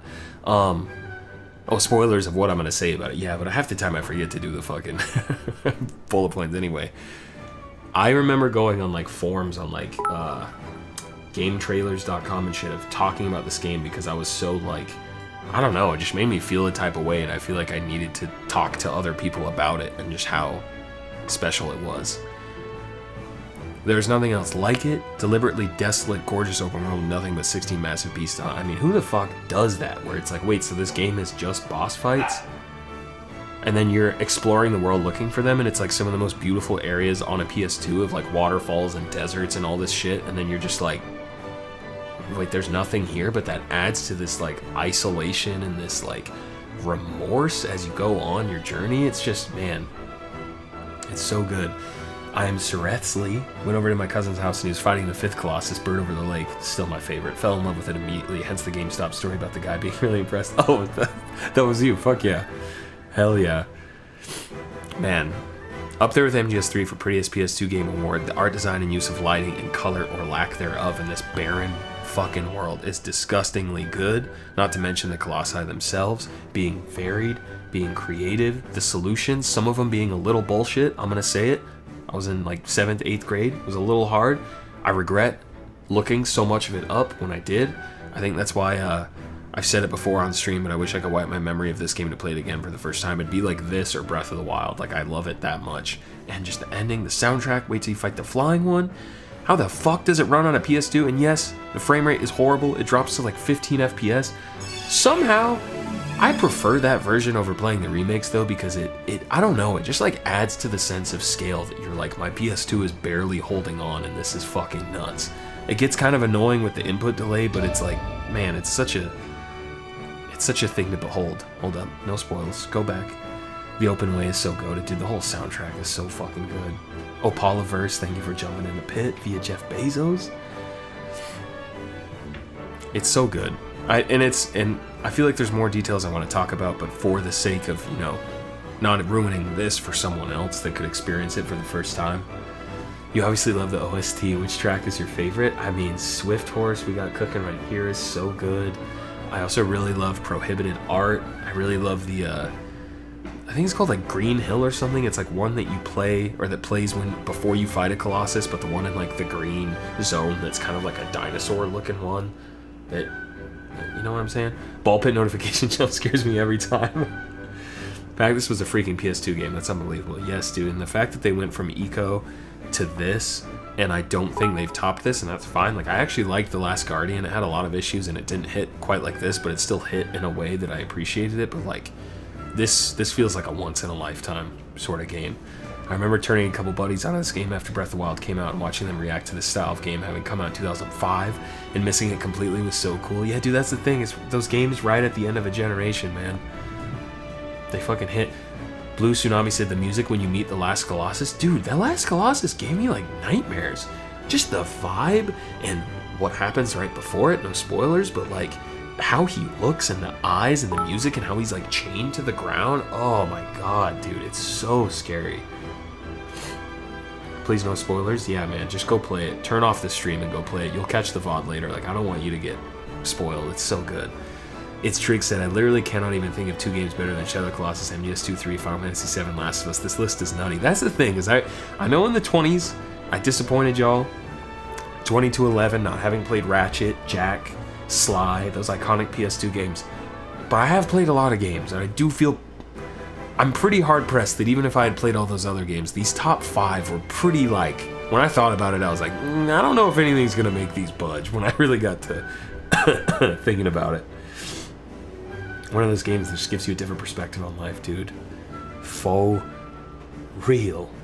Such a special game. So happy that Austin was in the chat catching that. I hope he caught me talking about The Last of Us as well.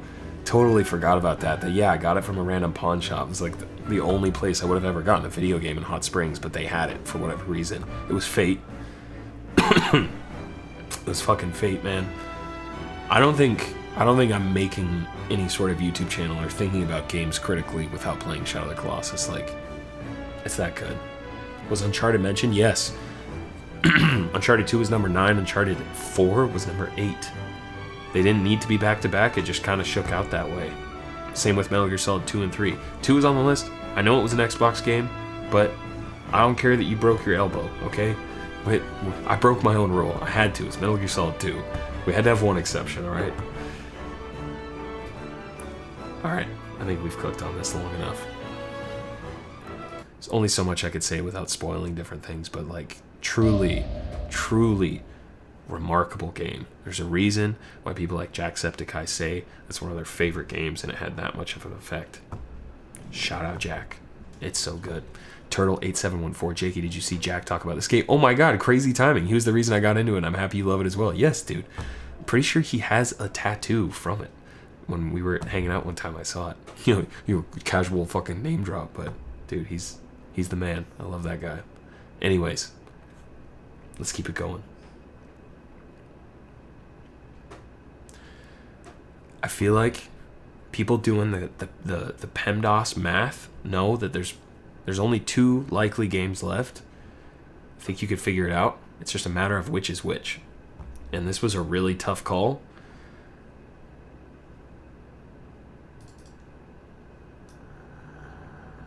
But it's one I had to make. It's one I had to make. And chat fucking knows.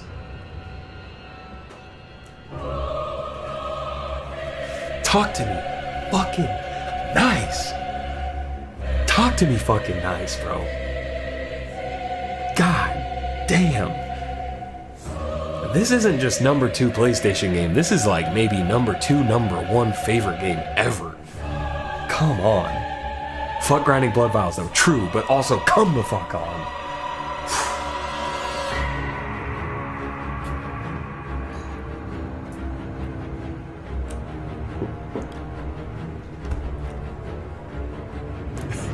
Should have been higher, aka number 1.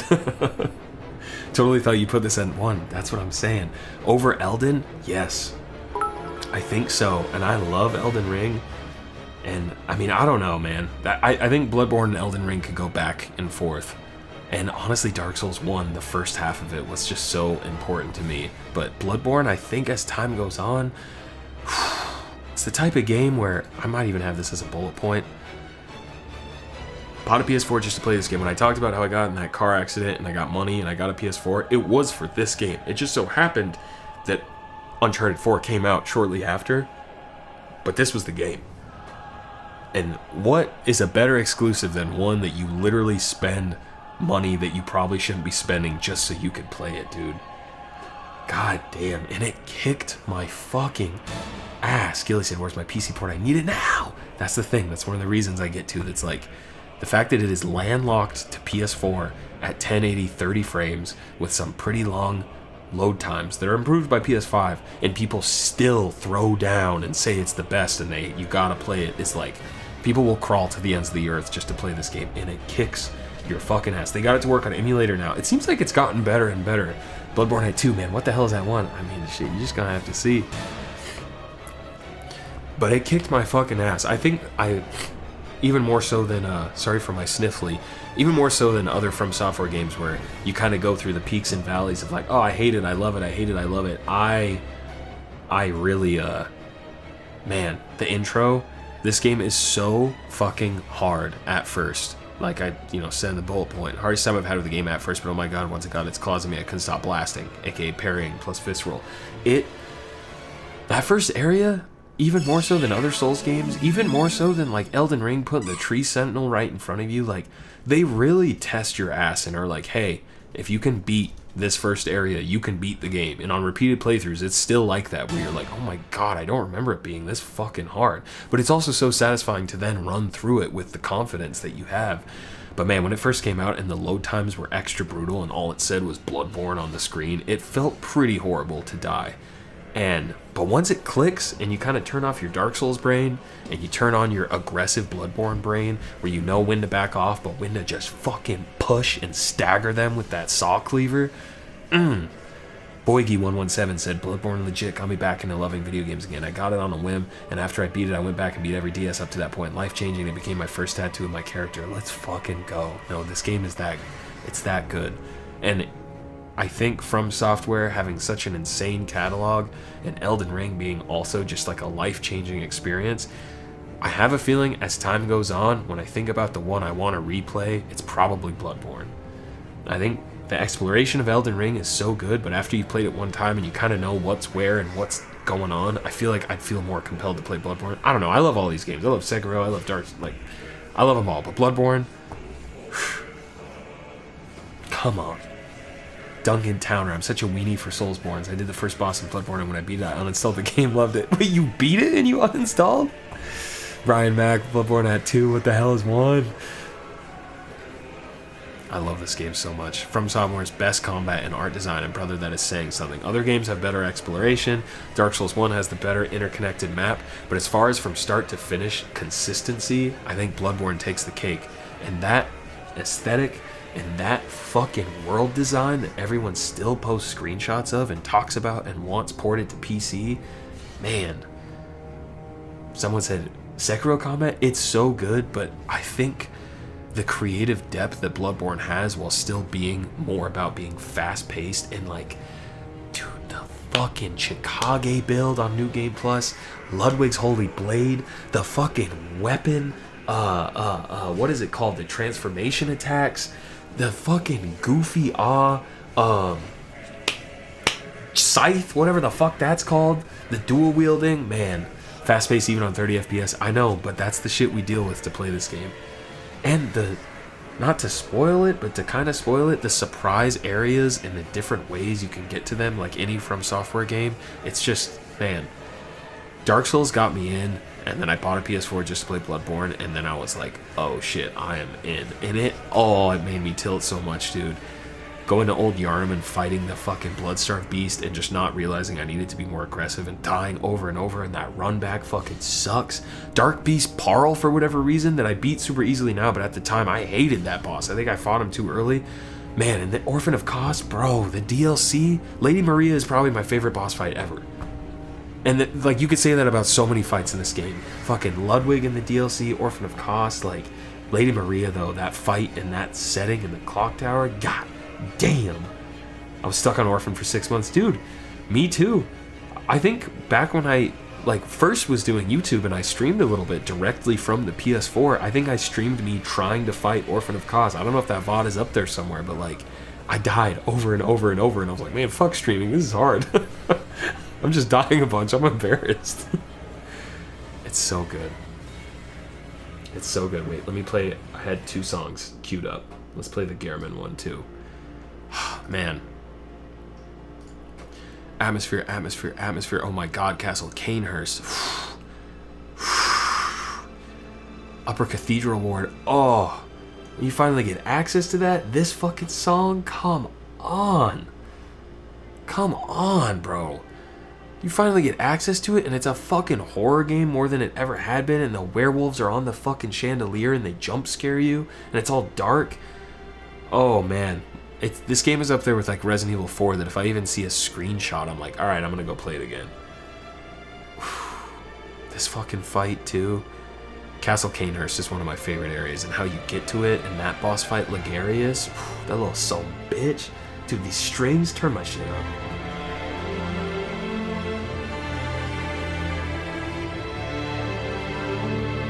God, it's so good, dude.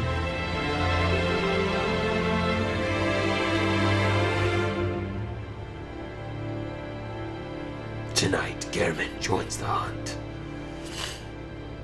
Oh, man.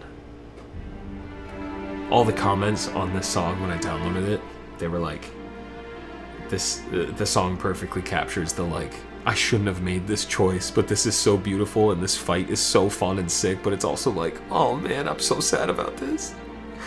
Moon Presence with a steel chair. About to boot up the PS4, bro. That's what I'm saying, dude. It's one of the only games I see literally a screenshot of it or a shitty GIF, and I'm like, all right, I'm gonna go make a new character. Moon Presence is the coolest shit ever. The game has its issues. You know, there's some janky hitboxes, there's some load times, there's some, you know, shitty textures, whatever. None of that matters. When you walk away from this game and you overcome the fucking super hard battles, the 3 hooded bitches, whatever they're called, the Shadows of Yharnam.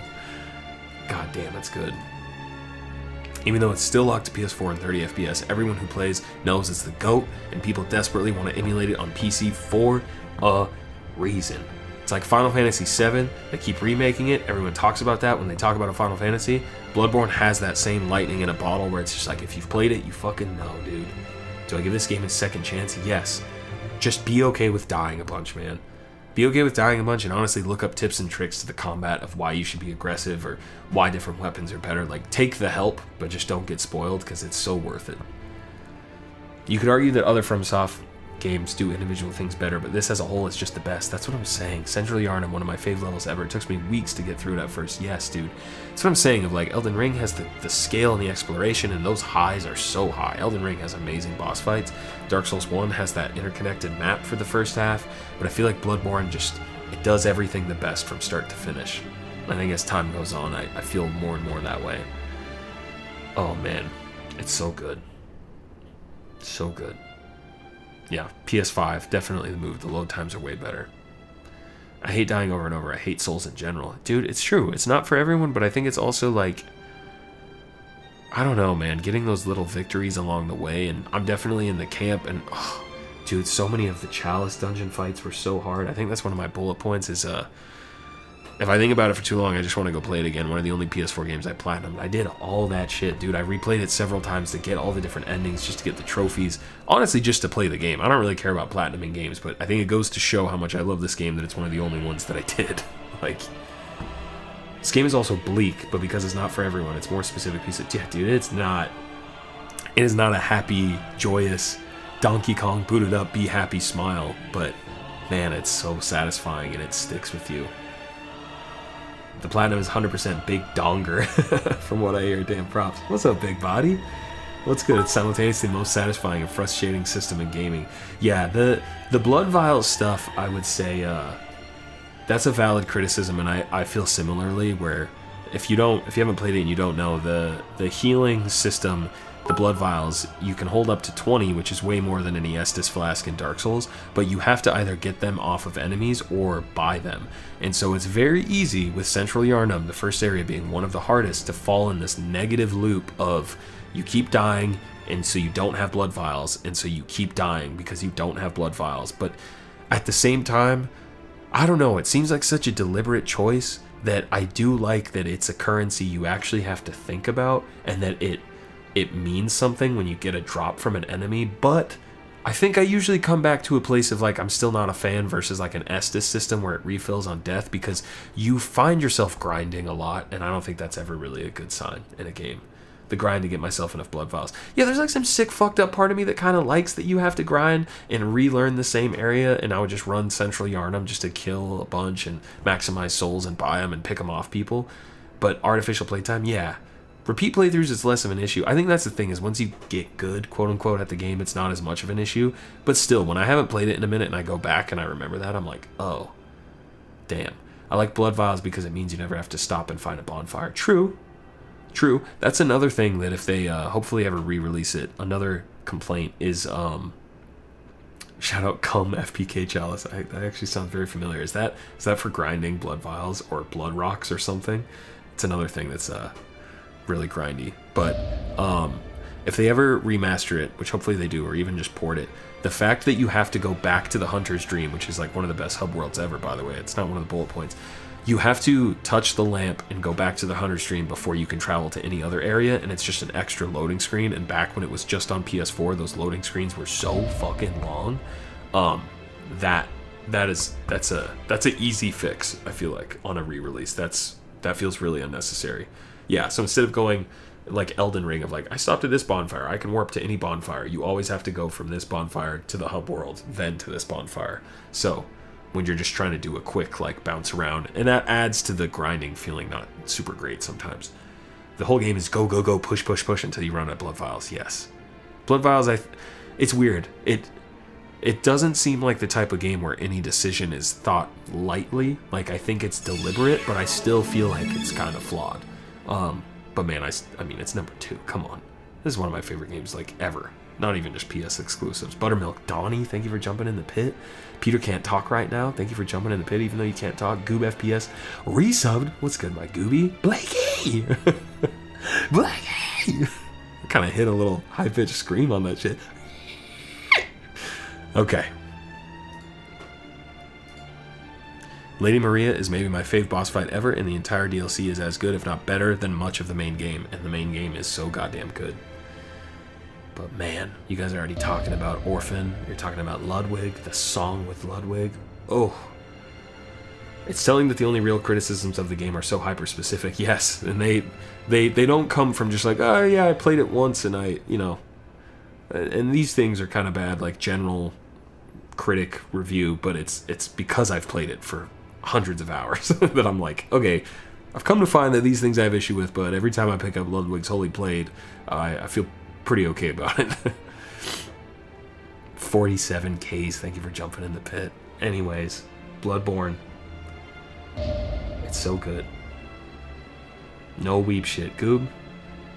Bloodborne is slight weeb shit. We can allow a little bit of weeb shit. Don't listen to Goob. Ludwig's Holy Blade, my weapon of choice. Okay, that's real quick before we move off of Bloodborne. Another very specific complaint is the weapon selection is awesome, and trick weapons, that's what they're called. And I'll give you an example. They are, like any Souls game, they are very clearly not created equally. The Ludwig's Holy Blade is like arguably the best weapon because it's really easy to use, and the one-handed sword has better range, and I think is a little bit faster than the alternative, which is the Kirk Hammer, which has the similar thing. And the Kirk Hammer has a slightly shorter blade, and the two-handed hammer mode is, I think, overall stat-wise weaker. That Ludwig scales with, this is getting in the weeds, but it scales with strength and skill really fucking well, and the Kirk Hammer is mostly supposed to be strength, but even if you like min-max it, it's still never going to be as good and as frame efficient as Ludwig's Holy Blade. But is it really fun? Yeah, and that's really what you should decide. But I'm just saying, there's a very clear tier list of like, all right, you're trying to be the most efficient, you should pick this. Whirligig Saw on top. But it's so fun. Playing the game in the most optimized way is overrated. Fuck yeah. No, I agree with that so much. Like Elden Ring, if you just run around and get the best stuff, it's not nearly as much fun as just experimenting yourself and figuring out something that works, which for most people is like dual katanas. But, oh, shout out Dottie. But yeah. No, it's...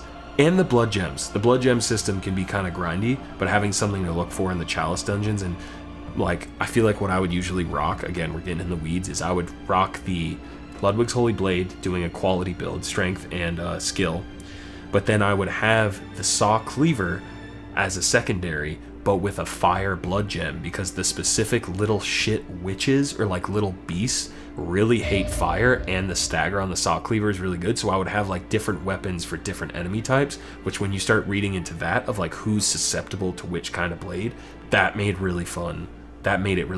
But also, I feel like on repeated playthroughs, I've picked the axe a lot more than the Saw Cleaver, because that two-handed mode with the axe where you can just fucking do tornadoes is so goddamn fun, and that thing is so good off rip, even with low stats. I really love the axe. Goob. Okay, chat, getting on train behavioral subs. Yo, Goob. Hope you had a good day at work. I'm guessing you worked. Have fun on the train. You know how to moderate yourselves. Hell yeah. They've been good. They've been good. Was always an Axe girly. Shit was tight. Axe gang. Hell yeah. Yeah.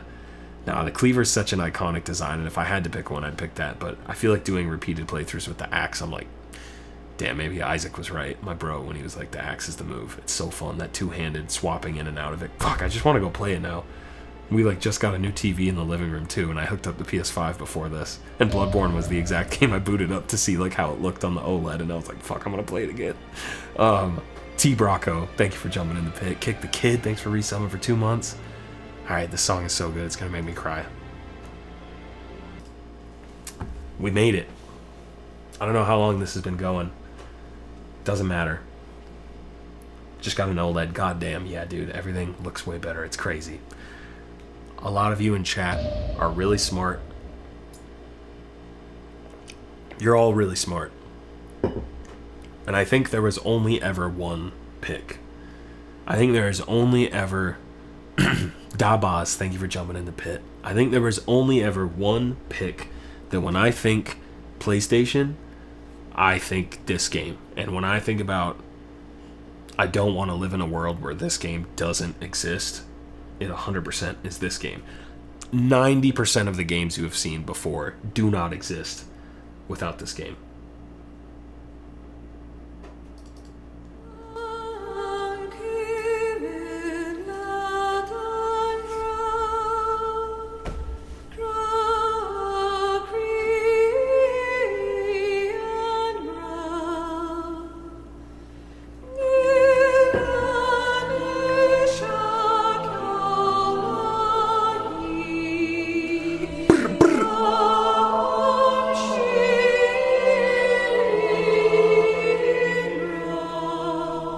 Soundtrack is so good.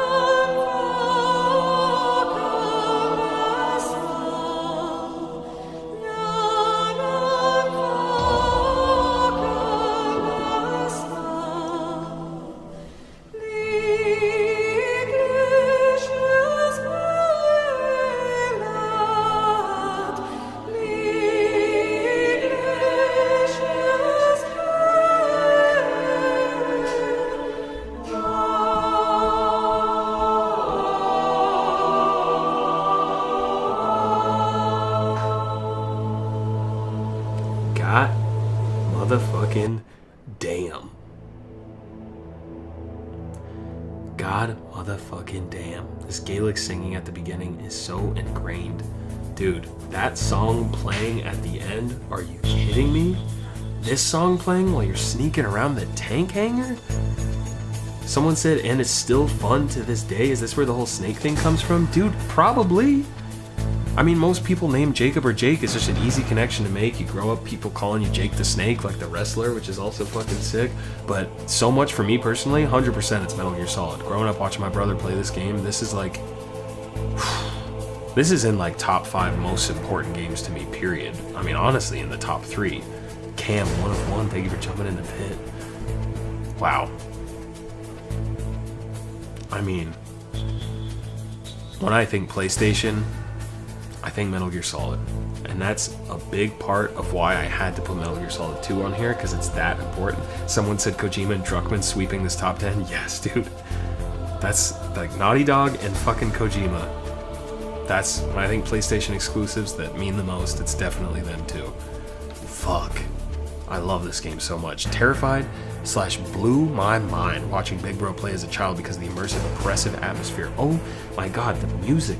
The sound, even when there's no music and you're sneaking around and there's just like the fog and the PS1 texture floating by and the echoey sounds, and the Psycho Mantis boss fight legit gave me nightmares. Like that orange room with him just floating with like the scars and the mask, like I'm like embarrassed at how much it scared me. There's a part of me today that's still probably like activated when I see Psycho Mantis. That now it's like, oh, it's this cool like fourth wall breaking thing, but I'm like, no man, that's a horror game. Or like, man, when you're going down the hallway before you fucking fight Cyborg Ninja, who's that ninja? And there's like the bloody hallway of corpses and the like sounds that are playing in that. Oh, dude, Kojima, I mean, even before PT came out, there's so many moments in Metal Gear Solid games where it's like, yeah, he'd be really good at a horror game. Greatest dev of all time, arguably. There's a case to be made. Snake, put your controller on the ground. Colonel, that man is Gray Fox. Well, that was a good impersonation. Though I'm also sick right now, so my shit is hurt me more, dog. Snake, they're in the elevator. Yeah, dude, let's keep going. But man, it's not even that long of a game. Like, I think on repeated playthroughs, you could probably beat it pretty easily in like 6 hours, even without skipping any cutscenes or anything. But like, man, quality over quantity. 90% of the games on this list do not exist without Metal Gear Solid, and I say that as facts. That is not opinion. I think there is hard evidence in interviews of people talking about this game so much. I mean, the full voice acting, the cutscenes. Duncan Towner said, do you think Kojimbo's project with Jordan Peele be more Kojim-Billy than Metal Gear or Death Stranding? I don't know. I didn't even know that was a thing, to be honest. I'm out of the loop. But I hope Kojims, man. Gilly said, a strong man doesn't need to read the future. He makes his own. Let's fucking go. Cutscenes plus full voice acting plus Kojima's cinephile direction. Matrix-style fucking action sequences. The camera's moving. Yes, they have the low poly faces with just the dark shadows for eyes, but honestly doing what they could with what they could. You play it today, it still conveys the same emotions. It's still spooky. It's still tense. It still feels like you're playing a fucking spy movie. And it keeps fucking surprising you, dude. Mr. McGreevy, I played this for the first time last year as a 30-year-old. I can confirm, no nostalgia. This hits and holds up. Talk about pacing, goddamn. That's what I'm saying. Like, the stealth action of moving around, looking at the fucking, God, my brain is frazzed. I'm so sick. The Shinkawa art style, though, dude. The book that I have that I was talking about earlier, it's specifically for Metal Gear Solid, and it's signed by him, and it's like one of my prized possessions. I can't think right now, but man, I just fucking love this game. Laid a major foundation for future 3D stealth games while still remaining engaging to this day with creative set pieces and boss fights. Obviously, you can't aim weapons in first person. Obviously, you can't use camos or whatever. But the fact that you're still sneaking around, you're making noise, you're doing creative solutions with different weapons. You have like the Nikita rocket launcher you can control. You can get a silenced version of the pistol. You could go behind guys and choke them out. The camera angle switches down when you're pressed up against a wall so you can see around the corner. Like, it's so many. It's so similar to Mario 64, where it's like, this was your first crack at doing this in 3D, and you got so many things right that even when compared to stealth games today, you could say, nah, this game had better pacing and better boss fights and better this and that. Huh? What was that noise? God damn. Have you seen the Legos that they used to design the set pieces? No. That's so awesome, though. I feel like I have heard about that, though. Too many memorable moments to count. The opera music playing, or the Gaelic singing, whatever the fuck it is, when you're in the intro. I played that shit already, but goddamn, it's so good. This whole soundtrack is so good. You come up and you have the fucking mask on, and he doesn't take it off till you're in the elevator, and the credits start rolling while you're in that first tutorial, which is such a good tutorial. Like, it does so much with doing so little. There's no on-screen bullshit. Like, when you were putting this list together, was MGS1 always number one? Yeah. I think a lot of stuff moved around. Honestly, I think there was a time when Last of Us was above Shadow of the Colossus, but when I really thought about it, I was like, nah. And then a lot of stuff changed from then on, but Metal Gear and Bloodborne were always like, yeah, that's it. Having to look at the back of the CD case to see the codec number, like, look at the back of the game case. Psycho Mantis reading your memory card, having to put the controller in the port 2, the torture sequence button mash that's hard as fuck, best is yet to come ending. I mean, come on. Come the fuck on. Last of Us wouldn't exist without Shadow of the Colossus, so it's valid. I mean, and that wouldn't exist without Metal Gear Solid. I think I just progressively got, okay, what's more important? And Bloodborne is just so fucking good. Genuinely believe Ocelot is the best video game character of all time, dude, and Metal Gear Solid 1, he sure as fuck is. God damn. Solid sad. This game inspired me beyond belief. Real world topic like nukes and cloning to replaying it over and over again. Shout out Pizza Hut demo disc. Dude, I remember playing the demo as well. It was just that like intro area and then the outside snowy area, right? And then does it end after you get to the DARPA chief, like when you first crawl into the base, I think? All the boss fights. Kojima is Kojima because of this game. It was and is that good and influential. Someone said, how does Shadow of the Colossus and Last of Us correlate?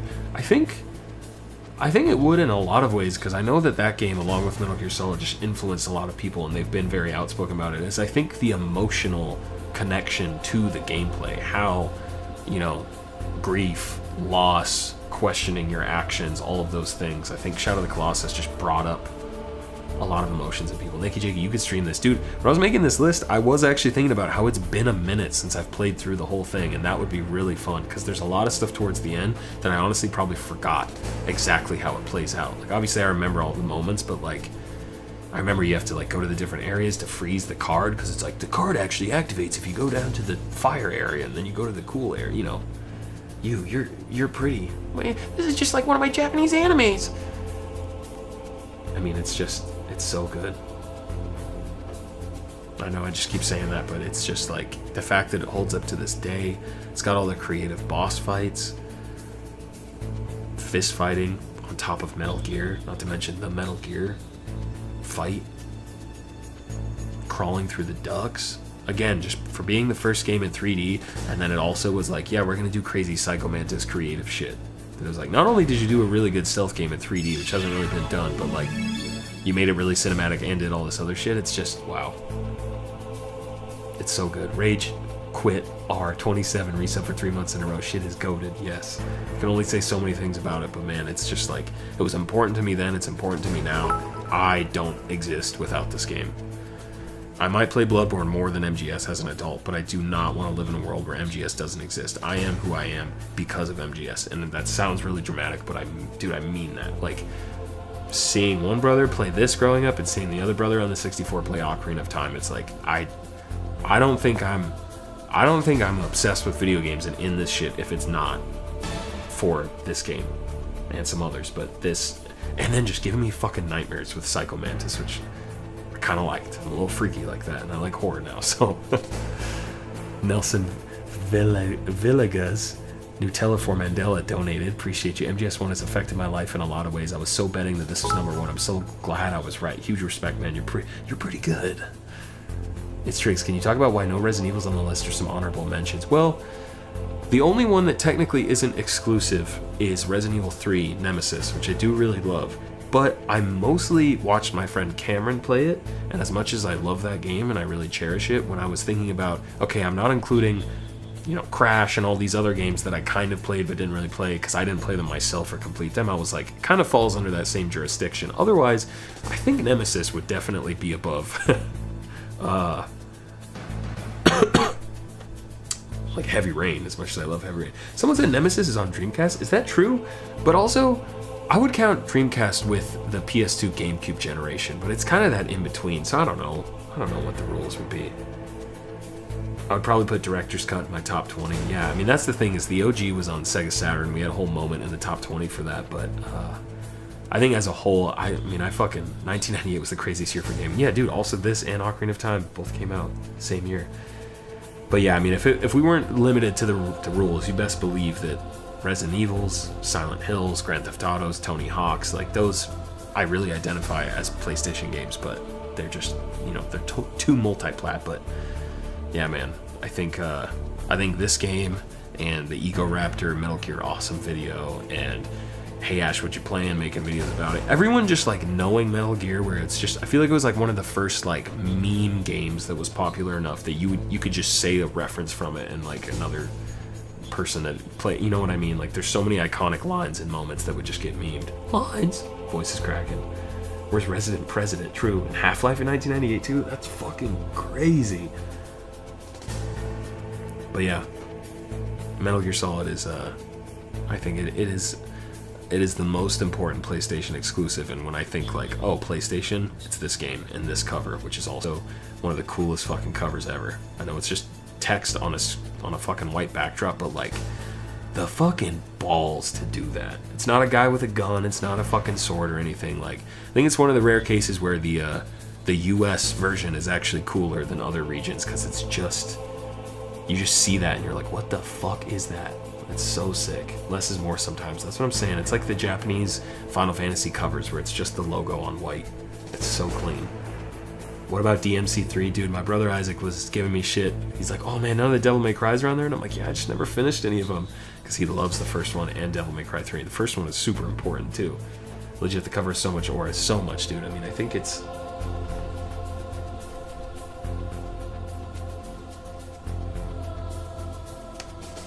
Yeah, she a little busted, but she right here. And you got the screenshot with the codec call when he's like, it should be on the back of the game case to call Meryl. The stuff with Meryl is a little tough. Kojima definitely is Kojima with how he writes and portrays women. I think even to this day, I haven't played both Death Strandings. That part, you know, the double wide CD case, yeah, dude. Please insert disc 2. Come on now, isn't that after Sniper Wolf? Fucking love Sniper Wolf. God, I mean, I'm talking about how he writes women in Quiet and MGS5, but I'm also like, dude, Sniper Wolf's so fucking sick. I think Rick, he mentioning before, like, is this where the whole Snake thing comes from? And I think low key, yeah. Also, Snake Boy 229, I think is from my sister Julie. That when we were making like a merch video or some old YouTube video where I was like, what's up, it's your boy Halo 2, it's your boy this, blah blah blah. And I think we were just like throwing out made up names. I'm pretty sure Julie said Snake Boy 229, and I was like, damn, that's the best one. I feel like I gotta give her credit on that. It just fucking stuck. A2 Avelis, thank you for jumping in the pit. Really, I always assumed it came from Naked Snake. I mean, it's all there, man. It's all there. It's just like my Japanese animes. The only other double CD I ever had before that game was Big's Life After Death. Oh shit, the album. For whatever reason, I was. You're talking about Biggie. I read that and I was like, did he mistype A Bug's Life for PS1? Did that come on 2 discs? Yo, Joe Giroux in YouTube chat said Resident Evil 4 Remake is on sale. Should I buy it? Yes. In a heartbeat, regardless of the platform, man. If you've never played it, rip that shit. Nuke Duke, I'm talking about Metal Gear Awesome. Hell yeah. You gotta play Parasite Eve, bro. I got it. I never beat it, but I got it. It's on this shelf, too.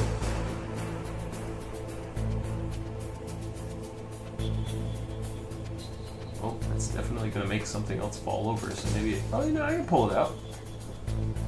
If I could easily switch my camera around, I'd show you just a little stack of shit I have.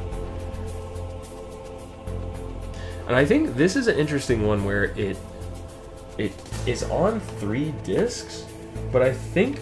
Oh, Final Fantasy is in here. But I think only... Correct me if I'm wrong to the fucking gamers in chat. Also, I had purchased this at Level 7 Games, I think in Denver, Colorado. It's still in there. I'm pretty sure Parasite Eve is only on 2 discs, but the 3rd disc was like a demo. Oh yeah. Yeah, it says includes 1998 collector's CD for Xenogears, Bushido Blade 2, Brave Fencer Musashi, and Final Fantasy VIII. Damn. I did think about putting some of the Bushido Blades on here. Brave Fencer Musashi RIP 2, but Bushido Blade 2 played the shit out of that. That is a very unique and sick game. Damn. I probably should have put that on here somewhere. Along with Thrasher. That disc went hard, yeah. Man. Anyways. Thank you so much for watching my presentation, chat. For real. It was very fun to put together. Let's put this shit back on. It was very fun to put together, very fun to think about. Obviously, it's just a subjective ass, my favorite games, and an excuse to get nostalgic and talk about them, but I appreciate you guys hanging out, watching. Usually I would follow this up of any PowerPoint and just having only streamed for a few hours with playing CS, but I think you could tell with my sniffly coffee ass, I think I'm just gonna rest up and go sleepy. But Friday, I'm planning on doing a long stream on Friday of just grinding CS. We hit the 10K, now I gotta get my 12, get my inventory back. Need some Jakey in my life, so thank you. Yo, appreciate anyone hanging out. Respect, King. Love you, Jakey. Appreciate you. Yo, thank you, YouTube chat. I remember Level 7 Games. I used to live in CO and went there a couple times. Oh, let's fucking go.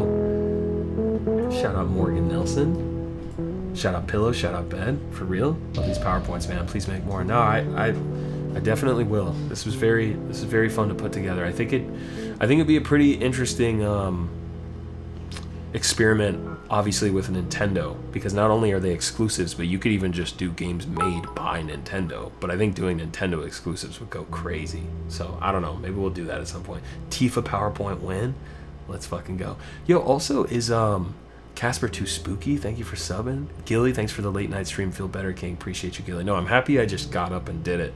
And we persevered. This went super well. I appreciate you guys tuning in. Young Turismo, thanks for resubbing. Chase Clearwater, hey Juke Trop City, long time no see. Have you heard of Spy Fiction? I have not. Was that a PS2 game? Sounds kind of familiar. Gilly, Nintendo next, dude. I think maybe that is the move. What I was gonna say is I need to get my rest. He is streaming.